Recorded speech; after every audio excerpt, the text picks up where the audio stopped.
আসসালামু আলাইকুম, কেমন আছি আমরা সবাই? বরাবরের ন্যায় আজকে আমাদের বাংলা ধামাকা ম্যারাথন ক্লাস অনুষ্ঠিত হতে যাচ্ছে। আজকের ক্লাসটি চট্টগ্রাম বিশ্ববিদ্যালয়, রাজশাহী বিশ্ববিদ্যালয়, গুচ্ছভুক্ত বিশ্ববিদ্যালয়, জাতীয় বিশ্ববিদ্যালয়, নার্সিং ভর্তিচ্ছু শিক্ষার্থী এবং 7 কলেজ সকলের জন্য সমানভাবে প্রযোজ্য। শুরুতে আমি তোমাদের কাছে জানতে চাইবো ভয়েস ক্লিয়ার আছে কিনা এবং পিছনের বোর্ডটি স্পষ্ট বোঝা যাচ্ছে কিনা, একটু কমেন্টে ঝটপট জানিয়ে দাও। আজকের ক্লাসের আমাদের আলোচ্য টপিক কোনগুলো সেটা দেখো, বাংলা বানান, পদ প্রকরণ, বাগধারা এবং মধ্যযুগ থেকে যে প্রশ্নগুলো আসতে পারে, আসার সমূহ সম্ভাবনা রয়েছে, সেগুলো নিয়ে আলোচনা করব। তাহলে দেখো, আমরা প্রথমে এছাড়াও এই টপিকগুলো ছাড়াও আরও কিছু টপিক থেকে আমরা প্রশ্ন রেখেছি, 20 থেকে 25টা প্রশ্ন, যেগুলো তোমাদের পরীক্ষার জন্য খুবই গুরুত্বপূর্ণ। শুরুতে আমি তোমাদের কাছে জানতে চাইবো ভয়েস ক্লিয়ার আছে কিনা। সব কিছু ঠিকঠাক থাকলে জানাও, আমি অতি দ্রুত মূল ক্লাসটি শুরু করব। এবং আজকের ক্লাসের পিডিএফ যদি পেতে চাও, নিজেদের টাইমলাইনে শেয়ার করে অবশ্যই কমেন্টে ডান লিখবে। আমি একটু সময় নিচ্ছি, আমার জায়গা থেকে আমি শেয়ার করে দিচ্ছি ক্লাসটি।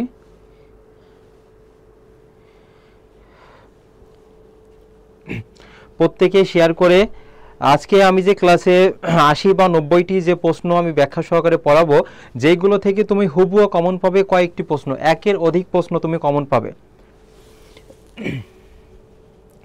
একের অধিক প্রশ্ন তুমি আজকের ক্লাসটি থেকে কমন পাবে। যেমন মধ্যযুগ, এই মধ্যযুগ থেকে প্রশ্নগুলো কেমন আসে এবং কোথায় বেশি এসে থাকে। তোমরা যারা এখনো চট্টগ্রাম বিশ্ববিদ্যালয়ের ডি ইউনিটে পরীক্ষা দিবে, রাজশাহী বিশ্ববিদ্যালয় আছে, এরপর তোমাদের হচ্ছে জাতীয় বিশ্ববিদ্যালয় তো পরীক্ষা হবেই, এবং নার্সিং ভর্তিচ্ছু শিক্ষার্থী যারা আছো, যে বছর তোমার সাহিত্য থেকে প্রশ্ন আসে, তুমি দেখবা সে বছর 3 থেকে 4টা কোশ্চেন আসে, আর যে বছর আসে না, একটাও আসে না। গত বছর আসেনি, তার মানে এবছর আসার প্রবল সম্ভাবনা রয়েছে। তাহলে আমরা দেখো, প্রথমে আলোচনা করব মধ্যযুগ সম্পর্কে। মধ্যযুগের গুরুত্বপূর্ণ লাইনগুলো আমরা একটু পড়ব, এরপর বিগত বছরের প্রশ্নগুলো প্র্যাকটিস করব। দেখো, প্রশ্নটি এমন আসতে পারে যে সম্রাট আকবরের সভাকবি কে ছিলেন? আবুল ফজল রচনা করেন কি বলতো? এই যে আইনি আকবরী। তাহলে আইনি আকবরী এটা হচ্ছে কে রচনা করে? সেটা হচ্ছে আবুল ফজল হবে। কি হবে? আবুল ফজল। আমরা 111 জন আছি, প্রত্যেকেই শেয়ার করে রাখো। 100+ শেয়ার হইলেই প্রত্যেকেই মানে পিডিএফগুলো পেয়ে যাবে।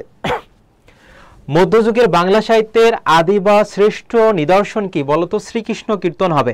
আর যদি বলা হয় এটা হচ্ছে আরেকটা ছিল, দেখো এটা তো মধ্যযুগের, আর যদি আদি যুগ সেক্ষেত্রে দেখো প্রাচীন যুগের, সেক্ষেত্রে সেটা চর্যাপদ হতো, যেটা আমরা পূর্বের ক্লাসে পড়েছি, চর্যাপদ। আর এটা যেহেতু মধ্যযুগ বলেছি, সেক্ষেত্রে কি হবে বলতো? শ্রীকৃষ্ণ কীর্তন হবে। কি হবে? শ্রীকৃষ্ণ কীর্তন। এরপর দেখো, মধ্যযুগের প্রথম কবি ও শ্রীকৃষ্ণ কীর্তন কাব্যের আদি কবি কে ছিল? বরুচণ্ডী দাস। প্রশ্নটা এমনও আসতে পারে যে এই যে মধ্যযুগের যে শ্রীকৃষ্ণ কীর্তন ছিল, তার আসল নাম কি? সেক্ষেত্রে অনন্ত বড়ু হবে। কি হবে? অনন্ত বড়ু। শ্রীকৃষ্ণ কীর্তন কাব্যের রচয়িতা হচ্ছে বরুচণ্ডী দাস। ব্রজবলি বলতে কি বোঝায়? একরকম কৃত্রিম কবি ভাষাকে বলা হয় ব্রজবলি বলা হয়।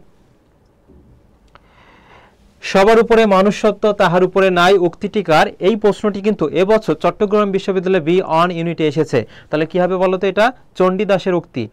অন্নদামঙ্গল কাব্যের প্রধান কবিকে? সেটা হচ্ছে ভারতচন্দ্র রায়গুণাকার। তার একটা অন্যতম গুরুত্বপূর্ণ লাইন আছে, উক্তি আছে, সেটা দেখো, আমার সন্তান যেন দুধে ভাতে থাকে, এই উক্তিটিকার, সেটা হবে ভারতচন্দ্র রায়গুণাকারের। তোমরা আমাকে আরেকটু জানাও, এই যে দুধে ভাতে, এটা কোন সমাস? একটু জানাও। এর বাইরে থেকে, মধ্যযুগ থেকে এর বাইরে থেকে আর কিছু পড়তে হবে না, এখান থেকেই তুমি কমন পাবে। যেমন গতদিন পড়িয়েছিলাম চর্যাপদ থেকে, এবং প্রশ্ন এসেছে চট্টগ্রামে 2 দিন আগেই, যে চর্যাপদের এটা কোন আমলে রচিত? সেটা কি হবে? বৌদ্ধ। কি হবে? বৌদ্ধ আমলে। গানের সংকলন বলা হয় তাকে। দুধে ভাতে এটা হচ্ছে কোন সমাস? সেটা জানাও।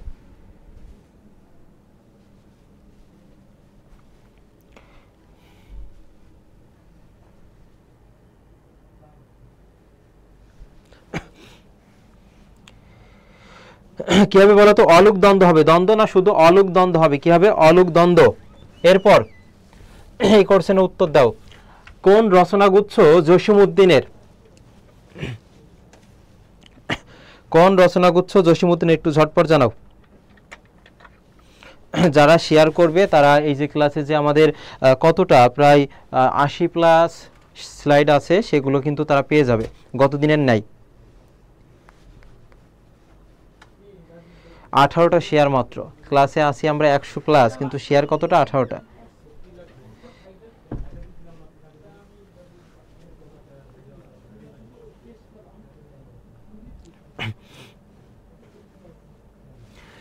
তাহলে এখানে কি হবে বলতো? রাখালি হবে, নকশিকাতার মাঠ, আর একটা হচ্ছে সজন, বাদিয়ার ঘাট, এগুলো হবে জসিমউদ্দিনের রচনাগুচ্ছ। পরের কোশ্চেনটি দেখো, বাংলা কাব্য সাহিত্যে ইতালীয় সনেটের প্রবর্তক কে? ইতালীয় সনেটের প্রবর্তক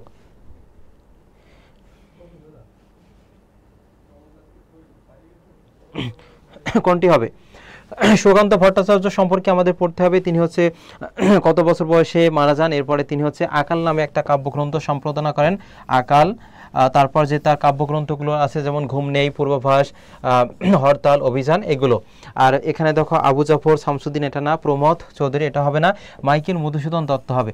এবং এইখানে দেখো প্রশ্নটা এমনও থাকতে পারে, যেহেতু বাংলা বলেছে সেই ক্ষেত্রে হবে এটা মাইকেল মধুসূদন দত্ত, কিন্তু বাংলা যদি না বলা থাকতো সেই ক্ষেত্রে ইতালীয় যদি বলা হতো তাহলে ইতালীয় পেত্রাক হতো। কি হতো বলতো? ইতালীয় পেত্রাক, এটা হতো।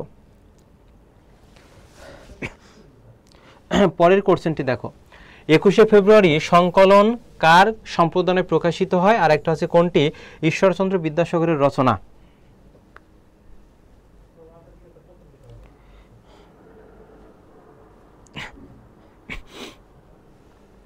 ঝটপট জানাও।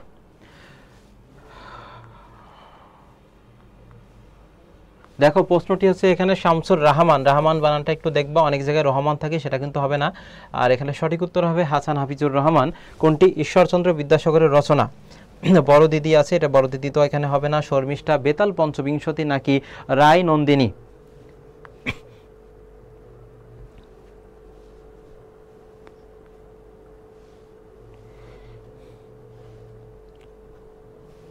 হ্যাঁ, শেয়ার করে আমি আমার এখানে আইডি যে আমি একটা কমেন্ট করছি, দেখো আমার আইডি থেকে, জিলানি হাসান জয় থেকে, সেখানে নক দিলেই তোমরা হচ্ছে পিডিএফ পেয়ে যাবে। জিলানি হাসান জয় থেকে দিয়েছি, দেখো প্রত্যেকে শেয়ার করে দাও। তাহলে এখানে দেখো কি হবে?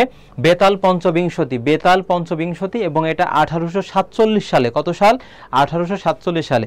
যে তোমার বলা হয় বিরাম চিহ্নের প্রচলন করা হচ্ছে ঈশ্বরচন্দ্র বিদ্যাসাগর কোন গ্রন্থে? সেটা হবে বেতাল পঞ্চবিংশতি, এই গ্রন্থে। এবং কত সনে? 1847। এটা কিন্তু তোমার চট্টগ্রাম বিশ্ববিদ্যালয় বি ইউনিটে এবছর এসেছে। আমরা 160 জন আছি, প্রত্যেকেই নিজেদের টাইমলাইনে শেয়ার করো। দেখো এই প্রশ্নটি কতবার পরীক্ষায় এসেছে। যারা নার্সিং ভর্তিচ্ছু শিক্ষার্থী, ইতিমধ্যে 90,000 শিক্ষার্থী কিন্তু আবেদন করেছে, আরও কিছু সময় বাড়ানো হয়েছে। যারা এখনও মডেল টেস্ট বই এখনও সংগ্রহ করনি, অতি দ্রুত সংগ্রহ করে নাও। এবং জয়কিলি যে নার্সিং এইড মডেল টেস্টগুলো আছে এবং কোশ্চেন ব্যাংক। ভাষার মূল উপকরণ কি? আরেকটা কোশ্চেন এইখান থেকে আসে, ভাষার মূল উপাদান কি? দেখো ধ্বনি, বর্ণ, তারপর হতে পারে শব্দ, তারপর হচ্ছে বাক্য। এই ক্ষেত্রে মনে রাখবে প্রশ্ন আসে শব্দের ক্ষুদ্রতম অংশ কি? তাহলে শব্দকে ভাঙলে আমরা ধ্বনিও পাই, বর্ণও পাই, তাহলে কোনটাকে আমরা ক্ষুদ্রতম উত্তর হিসেবে বেছে নিব? তাহলে দেখো একটা আছে কি আছে? ধ্বনি, একটা আছে বর্ণ। ভালো করে বুঝবে এটা। দেখো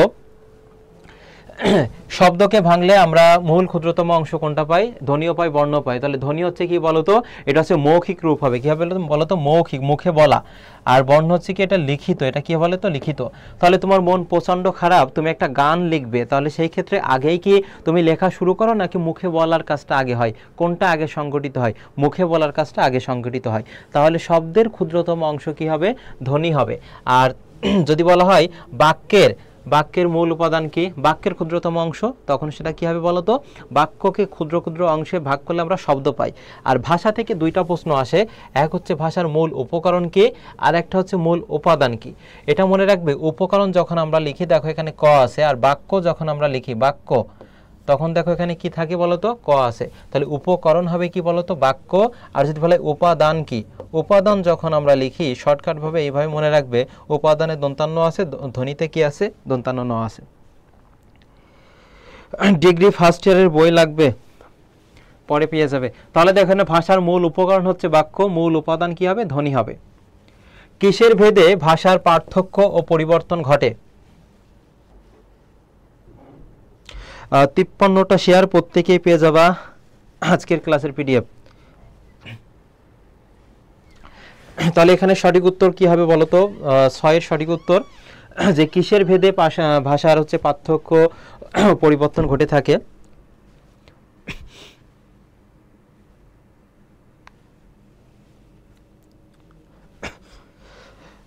সঠিক উত্তর কি হবে বলো তো? এখানে আছে দেশ কাল ও পরিবেশ ভেদে। দেশ কাল ও কি?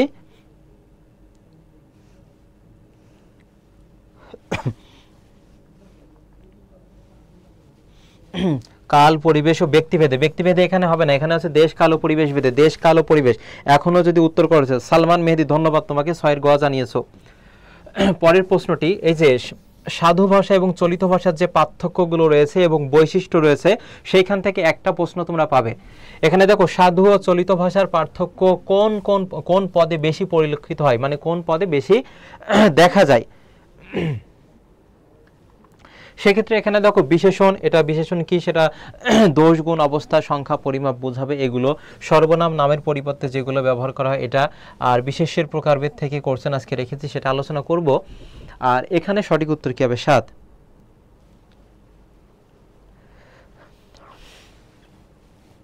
7 এর ঘ জানিয়েছো, কে জানিয়েছো? সুমাইয়া, ধন্যবাদ তোমাকে। এখানে কি হবে? কি ক্রিয়া ও সর্বনাম হবে। ক্রিয়া ও সর্বনাম পদে এই সাধু ও চলিত ভাষার পার্থক্য বেশি পরিলক্ষিত হয়। এর পরের প্রশ্নটি দেখো, বাংলা ভাষার প্রধান দুটি রূপ আছে। এই প্রধান দুটি রূপে এই দেখো, এই প্রধান দুটি রূপ থেকে এবছর ছবিতে এসেছে একটা কোশ্চেন।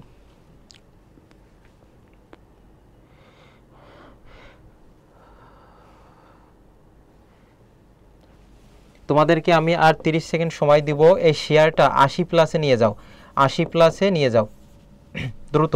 এখন শেয়ার হচ্ছে 54টা শেয়ার, কারণ ফ্রিতে ক্লাস পাচ্ছ এত, মানে প্রতিটা এই পেজে কত না ক্লাস হচ্ছে প্রতিনিয়ত। তোমরা যদি নিজেদের জায়গা থেকে একটু শেয়ার না করে দাও তাহলে কেমন হবে বিষয়টি? এখানে সঠিক উত্তর দেখো, 8 এর সঠিক উত্তর হবে কথ্য ও লেখ্য। একটা হচ্ছে মুখে বলা, একটা হচ্ছে কি লেখারূপ, এই দুইটা। সঠিক উত্তর হবে ক হবে। সোমায়া আহমেদ, ধন্যবাদ।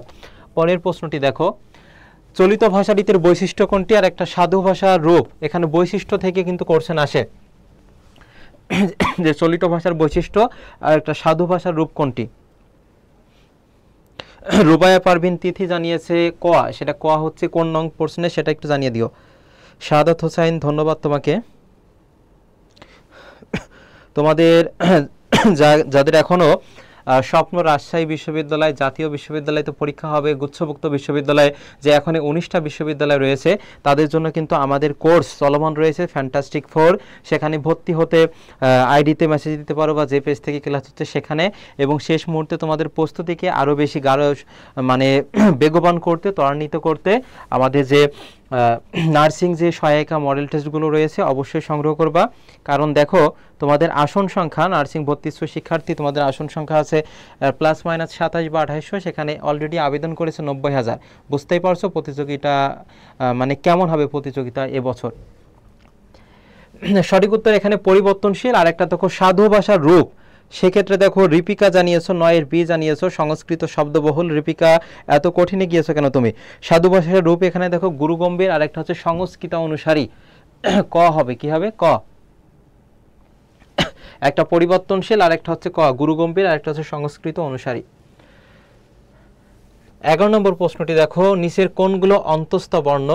আর বাংলা বর্ণমালায় ব্যবহৃত মাত্রাহীন বর্ণগুলোর মধ্যে কতটি ব্যঞ্জন বর্ণ আছে? একটু জটিল টাইপের এই কোশ্চেনটি, আমি একটু ব্যাখ্যাটা দিয়ে দিই। দেখো মানে এর সাথে যেটা লাগবে তোমাদের, নিচের কোনগুলো অন্তস্থ বর্ণ? তাহলে আমরা আগে জানি প, ফ, ব, ভ, ম, এইগুলো কি বলতো? এইগুলো হবে ওষ্ঠ হবে। কি হবে বলতো? ওষ্ঠ। আর আরেকটা দেখো এখানে আছে তালবস্য, দন্তস্ব, আর একটা আছে মূর্ধন্য ষ আছে। উচ্চারণের ক্ষেত্রে কিন্তু এই তিনটার খুবই ব্যবহার রয়েছে। গত বছর গুচ্ছভুক্ত বিশ্ববিদ্যালয় এ ইউনিটে এসেছে ইও এর উচ্চারণটা কি হবে? এটা এসেছিল দুইটাই, ও এটা আর ইও। অনেকে ইঙে বলে, ইঙে হবে না, এটা কি হবে? ইও হবে। এই দুইটার উচ্চারণ এসেছিল। আর সঠিক উত্তর 11 কি হবে বলতো? এখানে এই যে অন্তর্জ র, আরেকটা হচ্ছে ল হবে। এবছর চবিতে এসেছে নিচের কোনটি তারণজাত, তারণজাত ধ্বনি। আর যদি পার্শ্বিক বর্ণ বলা হয়, পার্শ্বিক ল, পার্শ্বিক সেটা কি হবে বলো তো, ল হবে। আর তারণজাত সেটা কি হবে, তারণজাত হবে হচ্ছে ডয় বিন্দু র হবে, কি হবে বলো তো, ডয় বিন্দু র হবে। আর এখানে সঠিক উত্তর হবে অন্তর্জ র ল, এটা। আমরা 176 জন আছি, শেয়ার সংখ্যা দেখি কত, 78টা শেয়ার। 100 কখন হবে তাই বলো, এবং যারা পরবর্তীতে এসেছো একটা করে রিয়াক্ট দাও, প্রশ্নের উত্তর দাও, ভুল যাক কোনো সমস্যা নাই। বাংলা বর্ণমালায় আমরা জানি পূর্ণমাত্রা কতটি, গতদিন আমি শিখিয়েছিলাম যে পূর্ণমাত্রা মানে মনে রাখবে এক চরের মামলা। বাসায় ছোট ভাই বোন যেগুলো থাকে, অনেক সময় যদি তোমার কথা না শোনে তুমি কি বলো, তোকে এক থাপ্পড় দিয়ে 32টা দাঁত ফেলে দিব। তাহলে মনে রাখবে পূর্ণমাত্রা হচ্ছে এক চরের মামলা, 32টি হবে। অর্ধমাত্রা কতটি বলো তো, অর্ধমাত্রা মানে হচ্ছে অর্ধেকের অর্ধেক। অর্ধমাত্রা মানে কি, অর্ধেকের অর্ধেক। তাহলে 32-এর অর্ধেক কত, 16, তার অর্ধেক কত, 8। তাহলে দেখো 32 আর 8 কত হয়, 40 হয়। আমরা জানি বাংলা বর্ণই হচ্ছে কতটি, 50। তা 50-এর মধ্যে 40 চলে গেলে থাকে কত, 10। তাহলে মাত্রাহীন কতটি হবে বলো তো, মাত্রাহীন 10টি হবে। এইখান থেকে প্রশ্নটা কেমন আসে যে স্বরবর্ণের সংক্ষিপ্ত রূপকে কার বলে, কার হচ্ছে নায়িকার বলো তো, অ। এজন্য অকে কি বলা হয় বলো তো, নীলিন বর্ণ বা লীন বর্ণ বলা হয়, নীলিন বা লীন বর্ণ বলা হয়। আর ব্যঞ্জন বর্ণের সংক্ষিপ্ত রূপকে কি বলা হয়, ফলা বলা হয়। এই ফলা হচ্ছে 6টি, কয়টি বলো তো, 6টি। যেমন মজার লবণ, এভাবে মনে রাখবে, মজার লবণ। ম ফলা, জ ফলা, র ফলা, ল ব আর হচ্ছে ন ফলা, এ হচ্ছে 6টি ফলা। তাহলে এখানে দেখো এই যে মাত্রাহীন যে বর্ণগুলো রয়েছে, মাত্রাহীন বর্ণ কত দেখো, 10টি। এই 10টির মধ্যে আবার ব্যঞ্জন বর্ণ কতটি আছে, এই যে 6টি আছে। 10টি বলেছে কেন, এখানে প্রশ্নটা একটু বুঝতে হবে। দেখো এই প্রশ্ন বুঝে উত্তর করবা। 12C বলেছো 8টি, কেন রে ভাই, 12-র ক। রাসেল, ধন্যবাদ রাসেল, তুমি কোথা থেকে ক্লাস করছো? এই যে অনেকে কমেন্ট করে আবার রিমুভ করে দিচ্ছে, এটা ঠিক না। পরের প্রশ্নটি দেখো, হ্রস্বই এবং দীর্ঘই কোন ধ্বনি জ্ঞান শব্দে যে যুক্ত বর্ণ আছে কোন কোন বর্ণের মিলনে। 80টা শেয়ার, 160 জন ক্লাস করছি ভাই, তুই দেখ মানে 80টা শেয়ার, অর্ধেক কেন, একদম 160টাই শেয়ার হোক, প্রত্যেকের টাইম লাইনে থাক। আর এই ক্লাসটি থেকে আমি এটা তুমি স্ক্রিন রেকর্ড করতে পারো যে এই ক্লাস থেকে তুমি সর্বোচ্চ কমন পাবে, এবং আমাদের পেজে যে ক্লাসগুলো হয় প্রতিনিয়ত প্রত্যেকটা ক্লাস থেকে কমন পাবে, এবং পরীক্ষা শেষে আমি তো দেখাই, সবাই দেখাবে।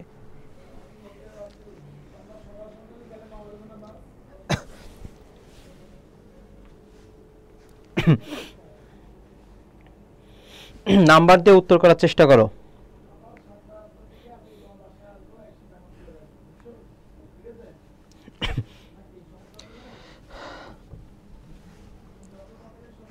শেয়ার পরে আগে ক্লাসটা নেন ভাইয়া, না আগে শেয়ার করতে হবে, আন্নোর আগে শেয়ার করো। তাহলে এখানে কি হবে, সম্মুখ হবে। সম্মুখ মানে কি, সামনে। সম্মুখ মানে কি বলো তো, সামনে হবে। আর এখানে তারণজাত যেটা আমি বলেছি আগে, এটা ডয়বিন্দু র হবে। আর তালব্য দেখো, আমরা যদি বলি ক খ, তারপরে গ ঘ ও, এটা হবে কি বলতো, কণ্ঠ হবে। কি হবে, কণ্ঠ। তারপর আছে দেখো চ আছে, তারপর ছ, বর্গীয় জ, তারপরে ঝ আছে ইও, এটা কি হবে বলতো, এই যে তালু থেকে তালব্য হবে। কি হবে, তালব্য। এরপর যদি বলা হয় ত, তারপরে থ, দ ধ, দন্তান্ন ন, এটা কি হবে, দন্ত বা দন্তষ্ঠ। আর প ফ ব ফ ম, এটা হবে কি, ওষ্ঠ হবে। কি হবে, ওষ্ঠ। মানব শিশুরা এই প বর্ণের বর্ণগুলো আগে আয়ত্ত করতে শেখে, যে বলে না পাপ্পা মাম্মা, তাহলে মানব শিশুরা প বর্গের এই বর্ণগুলো আগে উচ্চারণ করে। আর জ্ঞান দেখো, জ্ঞান শব্দের এই যুক্ত বর্ণে এই কোন কোন বর্ণ, এখানে দেখো আগে বর্গীয় জ হবে, তারপর কি হবে, ইও হবে। আগে বর্গীয় জ, তারপর কি হবে, ইও হবে। ক্লিয়ার? এর পাশাপাশি দেখো আরো যে যুক্ত বর্ণগুলো গুরুত্বপূর্ণ, একটা আমি এখানে লিখবো, ক্ষীয় লিখবো। তারপরে দেখো এখানে এই দুইটা একটু জানাও। আর এর পাশে আরো দুইটা লিখি, হ যুক্ত একটা ন, আর যদি বলা হয় হ যুক্ত ন, এই চারটা বলো। ক্ষীয় কি হবে,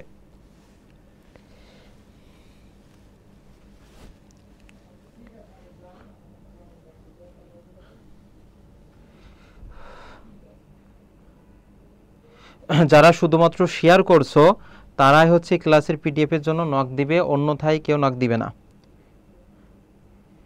প্রকৃত পরিশ্রমীরাই এবং প্রকৃত যারা পড়ুয়া তারাই হচ্ছে সাপোর্টটা পাবে, এটাই চাই। 87টা, আর মাত্র কতটা? 13টা শেয়ার করে দাও, সবাই পেয়ে যাবা। আর 13টা শেয়ার করলে একেবারে পেজেই পোস্ট করে দেওয়া হবে। তাহলে এখানে দেখো ক্ষিয়কে ভাঙলে আমরা পাই হচ্ছে ক আর মূর্ধন্যসা পাই। আর এখানে দেখো হযুক্ত ম হবে। অনেকে এখানে ক্ষিয় দেখেছো, কিন্তু এখানে দেখো আমি হযুক্ত ম দিয়েছি, হযুক্ত ম এটা হবে।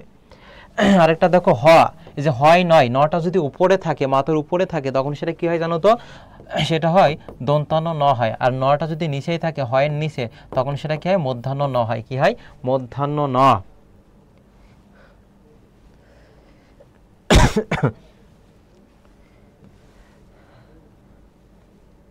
এরপর বলো 15 নম্বরটা বলো। তয় তয় ব ফলা আছে, আর একটা নিচের কোন বানানে নিত্যই মধ্যাহ্ন না ব্যবহৃত হয়েছে? নিত্য, ওই যে বলে না স্বভাবতই মধ্যাহ্ন না ব্যবহার হয়েছে কোনটিতে, বা স্বভাবত মধ্যাহ্নসা ব্যবহার হয়েছে কোনটিতে। এইখান থেকে একটা প্রশ্ন তোমরা পাবে। যে ছড়াটা আছে তোমাদের নবম দশম শ্রেণী বোর্ড বই বা সব বইয়ে এটা আছে। যেমন দেখো, চাণক্য মাণিক্য গণ বলা হয়, বাণিজ্য লবণ মন, বেনু বিনা কঙ্কন কণিকা পণ, এগুলো।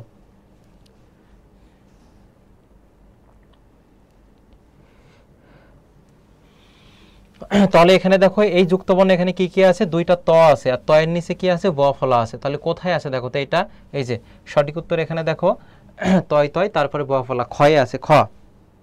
পরের প্রশ্নটি নিচের কোন বানানে নিত্যই মধ্যাহ্ন না ব্যবহার হয়েছে, মানে স্বভাবতই মধ্যাহ্ন না বসে কোনগুলোতে?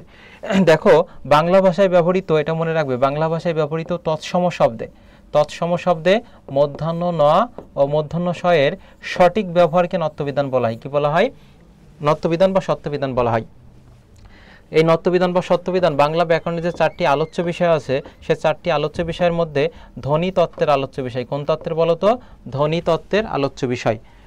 তাহলে এটা কোন শব্দ? তৎসম শব্দ, এটা একটু মনে রাখবে। তোমাদের কমেন্ট আসছে না কেন? ঝটপট কমেন্ট করো তো।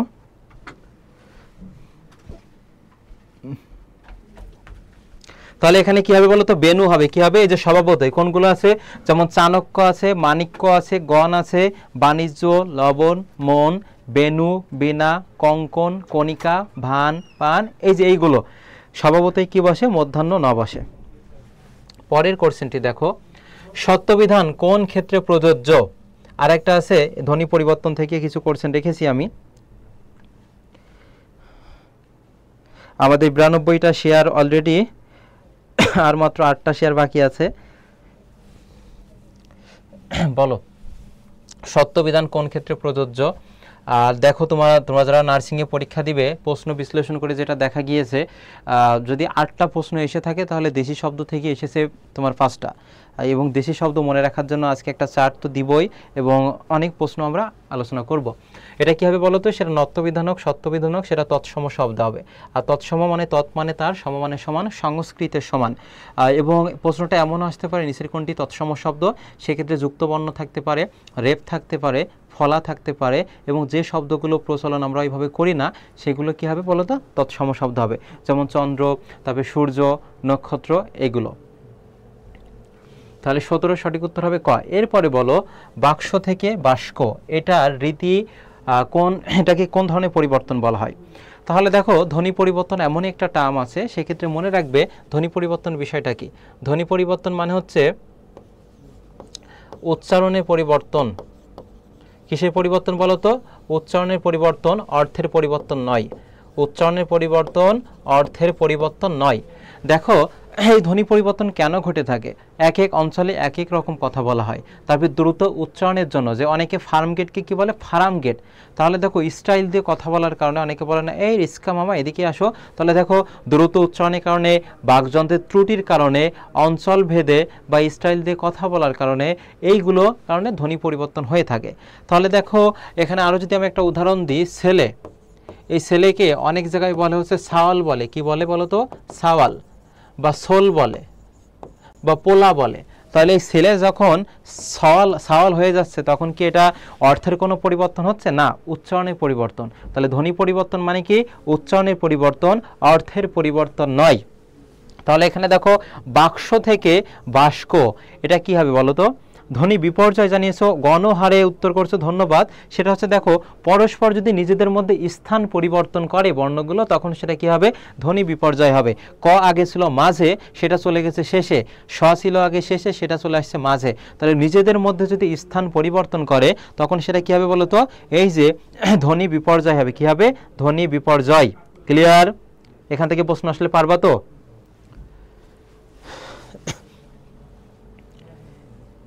তারপর যদি বলা হয় কপাট, কপাট থেকে হচ্ছে কবাট, কপাট থেকে কবাট, এটা একটু জানাও। তারপরে ধোপা থেকে ধোবা, ধোপা থেকে ধোবা, এইটা কোন ধরনের পরিবর্তন? জাতীয় উদাহরণ এগুলো। মানে সাকিব আহমেদ ভাইয়া শেয়ার করতেছি ইনশাল্লাহ, ধন্যবাদ। মনের আশা যেন পূরণ হয় তোমার। আর 94টা শেয়ার, মাত্র 6টা শেয়ার বাকি আছে। এই 6টা শেয়ার যে করবে তাদের মধ্য থেকে কেউ একজন ধামাকা রেজাল্ট করবে। এই 6 জনের মধ্যে সবাই তো করবেই, 100-র মধ্যেই থাকবা। দোয়া মানে এই যে রমজান মাসে একদম মন থেকে দোয়া করছে, যারা ক্লাস করছো পরে করবা, তোমরা ভালো কিছু করবা।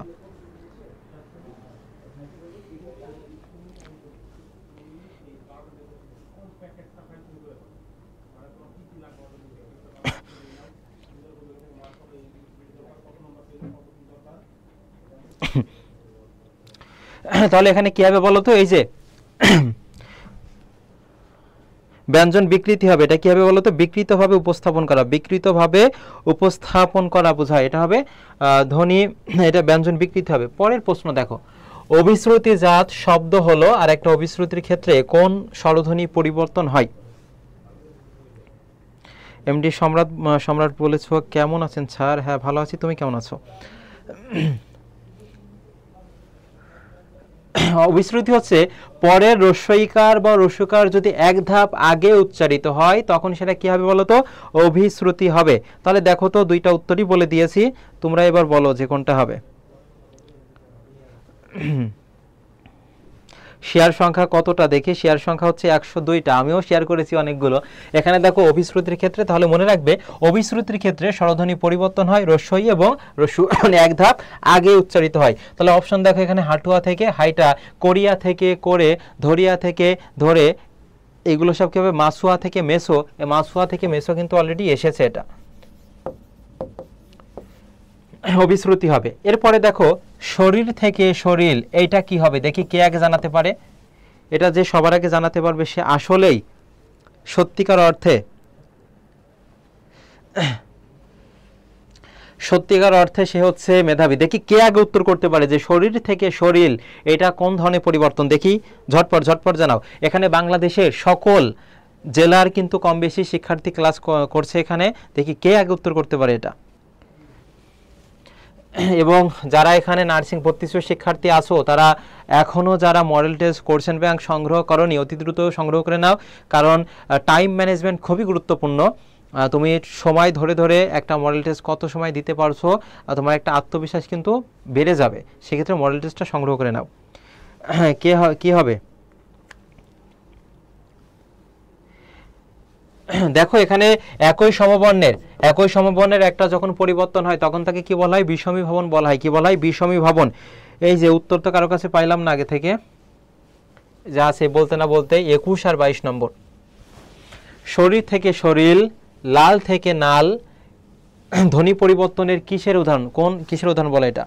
ধ্বনি বিপর্যয়, এটা হবে না। ধ্বনি বিপর্যয় মানে কি, এটা পরস্পর স্থান পরিবর্তন, মনে রাখবে কি, এটা পরস্পর স্থান পরিবর্তন বোঝায়, স্থান পরিবর্তন। অভিশ্রুতি যেটা আমরা দেখেছি পরের রস্বই বা রস্যকার এক ধাপ আগে উচ্চারিত হয়। আর সমীভবন এটা এখন না, এটা তো হবে না, কিন্তু সঠিক উত্তর কি হবে এখানে, বিষমী ভবন। অসংখ্য ধন্যবাদ। সোমায়া ফ্রেন আছে, তারপর সম্রাট আছো, এখানে আবু জাফর আছো, বিষমী ভবন হবে। মানে এই যে একই সমবর্ণের, এখানেও র আছে এখানেও রা, তাহলে একই সমবর্ণের একটা যখন পরিবর্তন হবে তখন সেটা কি হবে, বিষমী ভবন। বিষম মানে সমান নয়, এখানেও লাল ছিল এখানেও লাল, তাহলে দেখো লাল থেকে একটা ল চলে যায়, কি হয়েছে, ন এসেছে, তাহলে বিষমী ভবন হবে। গত বছর রাবিতে এসেছিল আনারস থেকে আনানস, আনারস থেকে আনানস, এটা কোন ধরনের পরিবর্তন, কমেন্টে জানাও।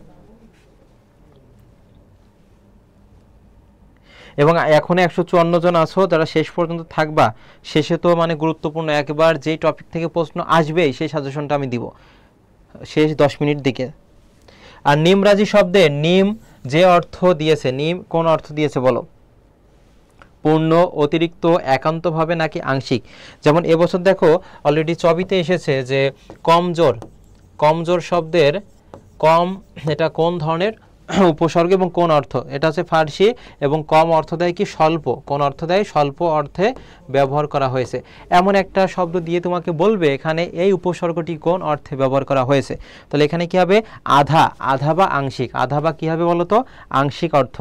আধা বা অর্ধেক বা আংশিক অর্থে এই নিয়ম শব্দটি ব্যবহার করা হয়েছে, উপসর্গটি। 23 নম্বর, উপসর্গের কাজ কোনটি? 107টা শেয়ার, ধন্যবাদ তোমাদেরকে।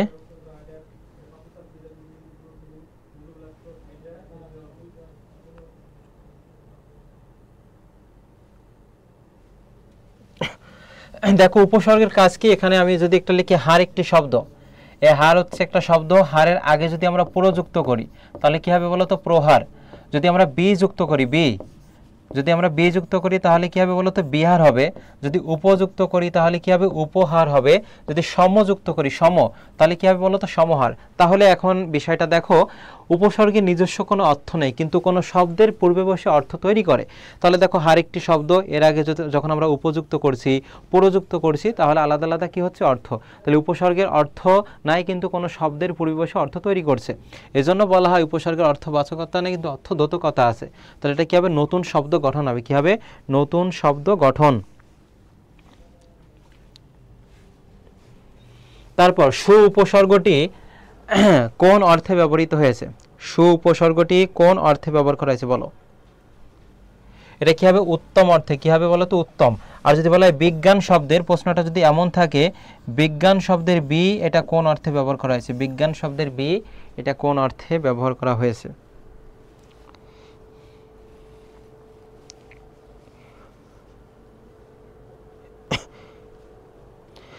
বিজ্ঞান শব্দের বি এটা কোন অর্থে ব্যবহার করা হয়েছে? একটু ঝটপট জানাও।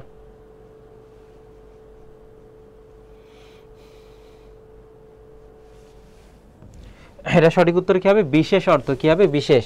এরপরে সমাজ থেকে দেখো আমি কয়েকটা প্রশ্ন রেখেছি, কারণ প্রশ্ন বিশ্লেষণ করলে দেখা যাচ্ছে সমাজ থেকে যে প্রশ্নগুলো আসছে হয় সেটা হচ্ছে তৎপুরুষ সমাজ থেকে বেশি আসছে, তৎপুরুষ সমাস।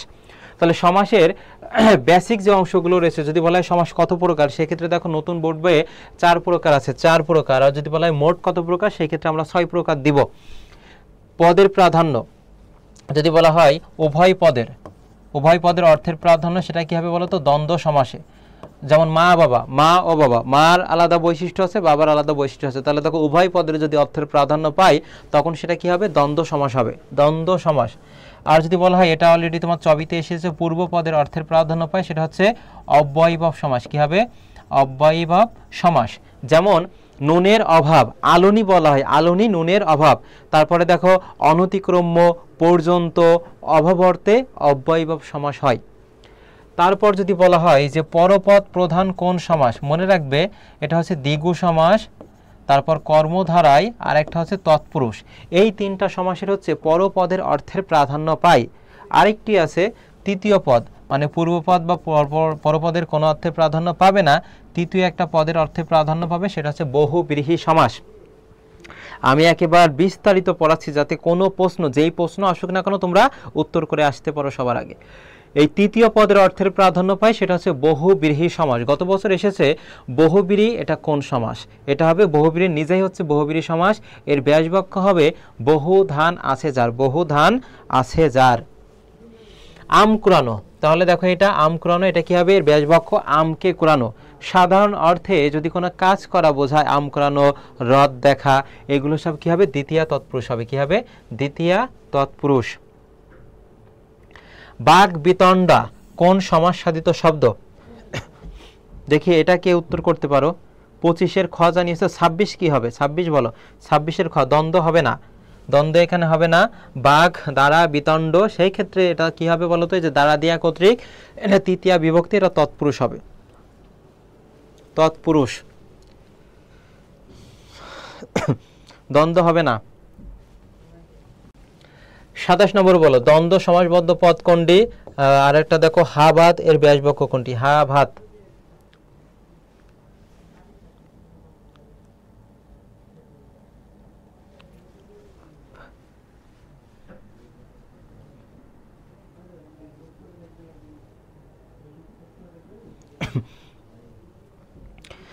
দেখি কে আগে উত্তর করতে পারে। দ্বন্দ্ব সমাস, তাহলে উভয় পদ প্রধান হবে। উভয় পদ কি হবে বলো তো, মনে রাখবে উভয় পদ মানে পূর্বপদ ও পরপদের অর্থের প্রাধান্য পাবে এবং থাকতে পারে ব্যাস বাক্যে, ও থাকতে পারে, আর থাকতে পারে। তাহলে দেখো এটা কি হবে, এখানে দম্পতি হবে। কি হবে? জায়া ও পতি, এর ব্যাস বাক্য হবে স্বামী ও স্ত্রীকে বোঝায় জায়া ও পতি। এটা কি হবে বলো তো? দ্বন্দ্ব সমাস। রাজপথ, পথের রাজা বলা হয় এখানে, দেখো এটা কি হয়? ষষ্ঠী তৎপুরুষ হবে।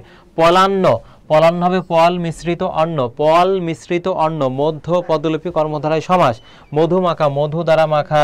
তারপর হতে পারে মন গড়া, মন গড়া। তারপর হতে পারে ছায়া শীতল, ছায়া দ্বারা শীতল। এইগুলো হবে তৃতীয় তৎপুরুষ হবে। কি হবে? তৎপুরুষ। আর তৎপুরুষ সমাজ থেকে কিন্তু এ যাবৎকাল বেশি প্রশ্ন আসছে। হা ভাত, এর ব্যাস বাক্য কি? এটা হবে ভাতের অভাব। এবং এর পাশাপাশি মনে রাখবে আলুনি, নুনের অভাব। তারপরে উপজেলা বলা হয়, এগুলো হচ্ছে জেলা সদৃশ।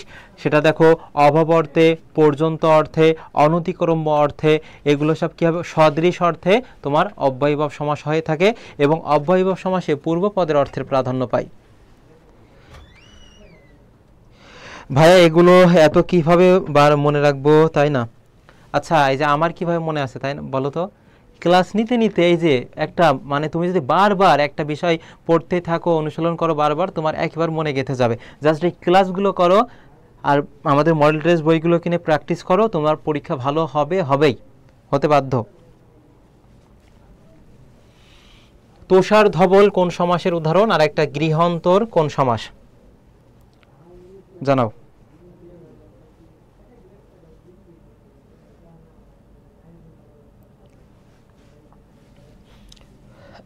যদি আমি ব্যাখ্যা দিয়ে দিব, তোমরা একটু উত্তর করো এটা।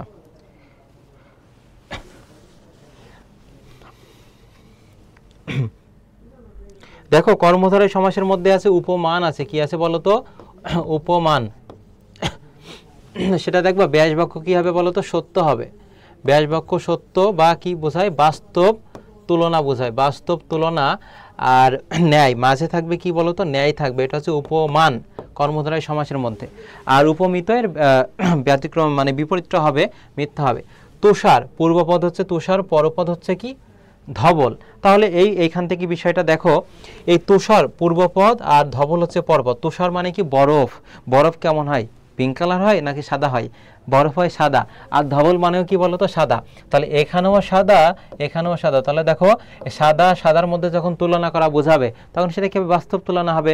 ব্যাস বাক্য সত্য হচ্ছে এবং মাঝে থাকবে ন্যায়। সেটা হবে কি বলতো? এই যে উপমান কর্মধারয় সমাস। তুষারের ন্যায় ধবল।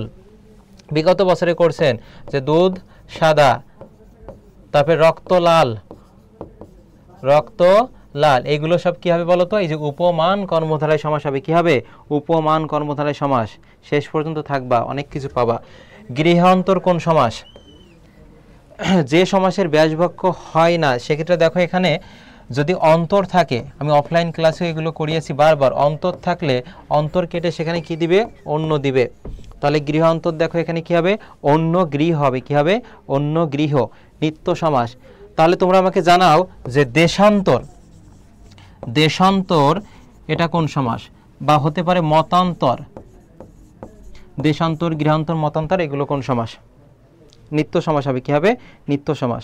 শুধু ক্লাসই করো ভাই, আমি বলছি ক্লাস কর, আমার বাংলা ক্লাসগুলো কর এবং আমার আইডিতে এর আগে যে আরও 25টা ক্লাস নিয়েছি একেবার সাজানো আছে, ওই ক্লাসগুলো কর শুধু, এর ভিতর থেকে কমন পাবি। আবারও বলছি। 110টা শেয়ার, ধন্যবাদ তোমাদেরকে। নিত্য সমাস হবে। নিত্য সমাস। আর প্রাদি সমাস দেখো, যদি বলা হয় প্রবচন, প্রবচন, তারপর হতে পারে প্রভাত, পূর্বপদে কি থাকতে পারে? প্র থাকতে পারে, পরি থাকতে পারে, এগুলো হবে প্রজে বচন। প্রবচন প্রাদি সমাস হবে। প্রভাত, প্রজে ভাত, এগুলো কি হবে বলো তো? প্রাদি সমাস হবে। প্রাদি।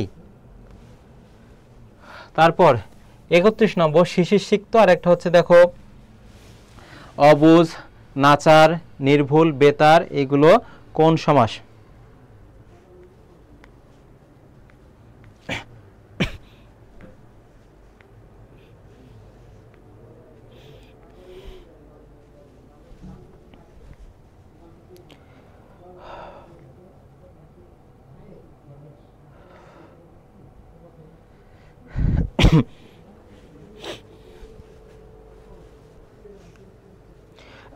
ভাই আপনার আইডি কি বলছো?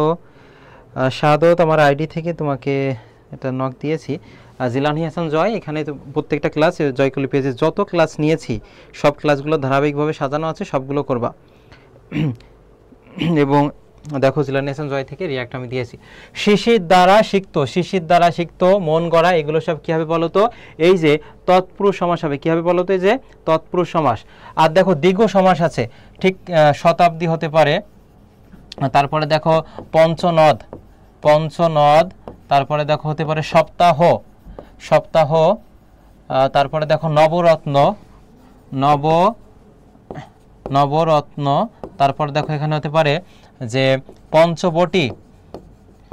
এগুলো সব কী হবে বলো তো? দ্বিগু সমাস। পূর্বপদে একটা কি থাকবে? সংখ্যা থাকবে, এবং ব্যাসবাক্যে শেষে সমাহার থাকবে সমস্ত পদটি দ্বারা। আচ্ছা, সমস্ত পদ কোনগুলো? এই যে শতাব্দী, পঞ্চনদ, সপ্তাহ, এগুলোই সমস্ত পদ। এগুলো অনেকগুলো জিনিসের সমষ্টি বোঝাবে। যেমন শতাব্দী, শতাব্দের সমাহার, পঞ্চনদের সমাহার, সপ্ত অহ, অহ মানে দিন, সপ্ত অহের সমাহার, নবরত্নের মানে নব দ্বারা নয়কে বুঝিয়েছে, আর পঞ্চবটির সমাহার, এগুলো সব দ্বিগু সমাস হবে। পিডিএফ কোথায় পাবো? ক্লাস করতে হবে। অবুঝ, নাচার, নির্ভুল, বেতার, এইগুলো কি হবে? ব্যতিহার নাকি হচ্ছে নয় বহুব্রীহি? এক্ষেত্রে মনে রাখো ব্যতিহার বহুব্রীহি এটা কি? পারস্পরিক ক্রিয়া প্রতিক্রিয়া বোঝায়। যেমন কানাকানি, কানাকানি, তারপরে দেখো চোলাচুলি বলা হয়, চুলে চুলে যে লড়াই, তাহলে পারস্পরিক ক্রিয়া প্রতিক্রিয়া সেটা হবে কি বলতো? এই যে ব্যতিহার বহুব্রীহি, কানে কানে যে কথা, লাঠালাঠি, লাঠিতে লাঠিতে যে লড়াই, তবে চোলাচুলি, চুলে চুলে যে লড়াই, এগুলো সব হবে ব্যতিহার বহুব্রীহি। আর মধ্য পদলিপি মাঝ মধ্যপদ যদি লোপ পায় তখন সেটা মধ্য পদলিপি কর্মধারায় সমাস বলা হয়। যেমন সিংহাসন হতে পারে এখানে, সিংহাসন, তারপরে দেখো শিক্ষামন্ত্রী, শিক্ষা বিষয়ক মন্ত্রী, সিংহ চিহ্নিত আসন, এগুলো সব কি হবে? মধ্য পদলিপি কর্মধারায় সমাস। এরপর নয় বহুব্রী, এটা দেখো অবুঝ, নাচার, নির্ভুল, বেতার, এগুলো হবে নয় বহুব্রী। ক্লিয়ার? পরের প্রশ্ন দেখো, কোনটি দ্বিগু সমাসের উদাহরণ? আর নদী মাতা যার নদীমাতৃক, এর হচ্ছে এটা কোন সমাস হবে?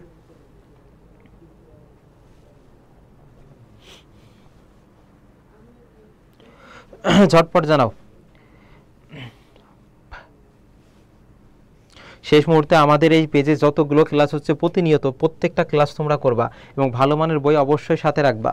কারণ আমরা যে এই ক্লাসগুলো এখন নিচ্ছি, তোমাদের কাছে যদি এই বইগুলো থাকে তাহলে এই টপিকগুলো থেকে আরও প্রশ্নগুলো তোমরা প্র্যাকটিস নিজেরাই করতে পারবা। দেখো কোনটি দ্বিগু সমাসের উদাহরণ? এই ধরনের প্রশ্ন থাকতে পারে। তাহলে দেখো এখানে কোলের সমীপে, যে সমীপে অর্থে, মনে রাখবে সমীপে অর্থে, সদৃশ মানে মিল অর্থে, পর্যন্ত অর্থে, তারপর হচ্ছে অভাব অর্থে অব্যয়ভাব সমাস হয়। কি হয়? অব্যয়ভাব সমাস। সেক্ষেত্রে এটা কি হবে? অব্যয়ভাব সমাস, দ্বিগু হচ্ছে না এটা।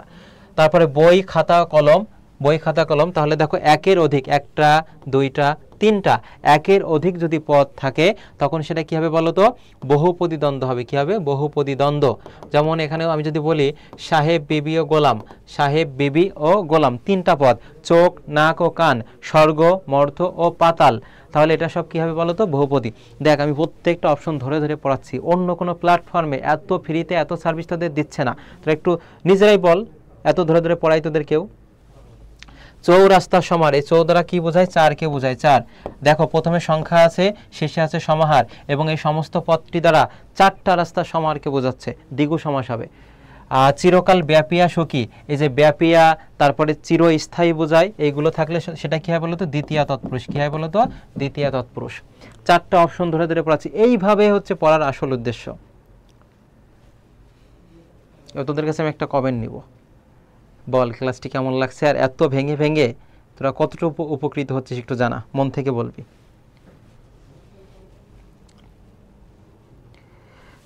তোদের জন্য সেই কত যায় দূর থেকে আমি ফার্মগেটে এসে ক্লাস নিচ্ছি, তাহলে বল ভাই আপনি অনেক ভালো পড়ান, মন থেকে বল, মন থেকে একবার। এবং কে কোন জেলা থেকে? একদম সুদূর পঞ্চগড় থেকে কে করছিস আর টেকনাফ থেকে কে করছিস একটু জানা।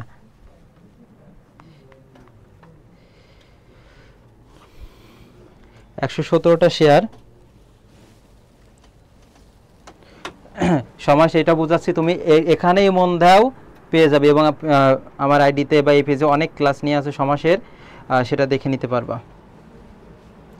নদী মাতা যার, এই যে দেখো এটা কি হবে বলো তো? এটা হবে তোমার বহুব্রী সমাসের মধ্যে যাবে এখানে। এই করে এরকম ভাবে কোথাও ক্লাস করাই না, এই জন্য আমি আপনার ক্লাস করি। সাদত হোসেন ধন্যবাদ বরিশাল থেকে ভাই, অনেক সুন্দর ক্লাস। পরের প্রশ্নটি কাজল কালো। আমি সমাজটা মানে এইভাবেই প্রত্যেকটা প্রশ্ন ধরে ধরে ওইখানে ব্যাখ্যা দিয়ে দিয়ে শেষ করছি। মনোযোগ সহকারে করো, ইনশাল্লাহ সেরা কিছু পাবে এবং হুবুও কমন পাবে। আর এইভাবে ভেঙে ভেঙে পড়াতে আমাদের অনেক উপকার হয়। এমডি নাজমুল ধন্যবাদ। আচ্ছা এবার আমরা আবার চলে আসি 35 নম্বর প্রশ্নে। দেখো কাজল কালো এর সঠিক ব্যাসবাক্য কোনটি? আর দম্পতি এটার ব্যাসবাক্য হচ্ছে জায়া ও পতি। এটি কোন সমাসের উদাহরণ?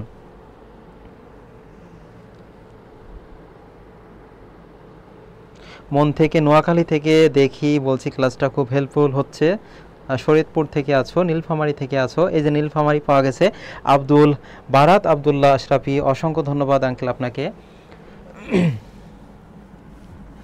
দেখো কাজল এটা পূর্বপদ আর কালো হচ্ছে পরপদ। তাহলে আমি বলেছিলাম দেখো উপমানের ক্ষেত্রে উপমান হচ্ছে ব্যাসবাক্য, সত্য হচ্ছে বাস্তব তুলনা বোঝাবে, আর মাঝে থাকবে কি ন্যায় ব্যাসবাক্যের মধ্যে। তাহলে দেখো কাজল হচ্ছে পূর্বপদ, কাজলের রং কেমন হয়? কালো হয়, আর পরে তো কালো আছেই। তাহলে পূর্বপদ এবং পরপদ দেখো এক হচ্ছে, ব্যাসবাক্য এখানে কি সত্য? তাহলে এটা কি হবে বলো তো?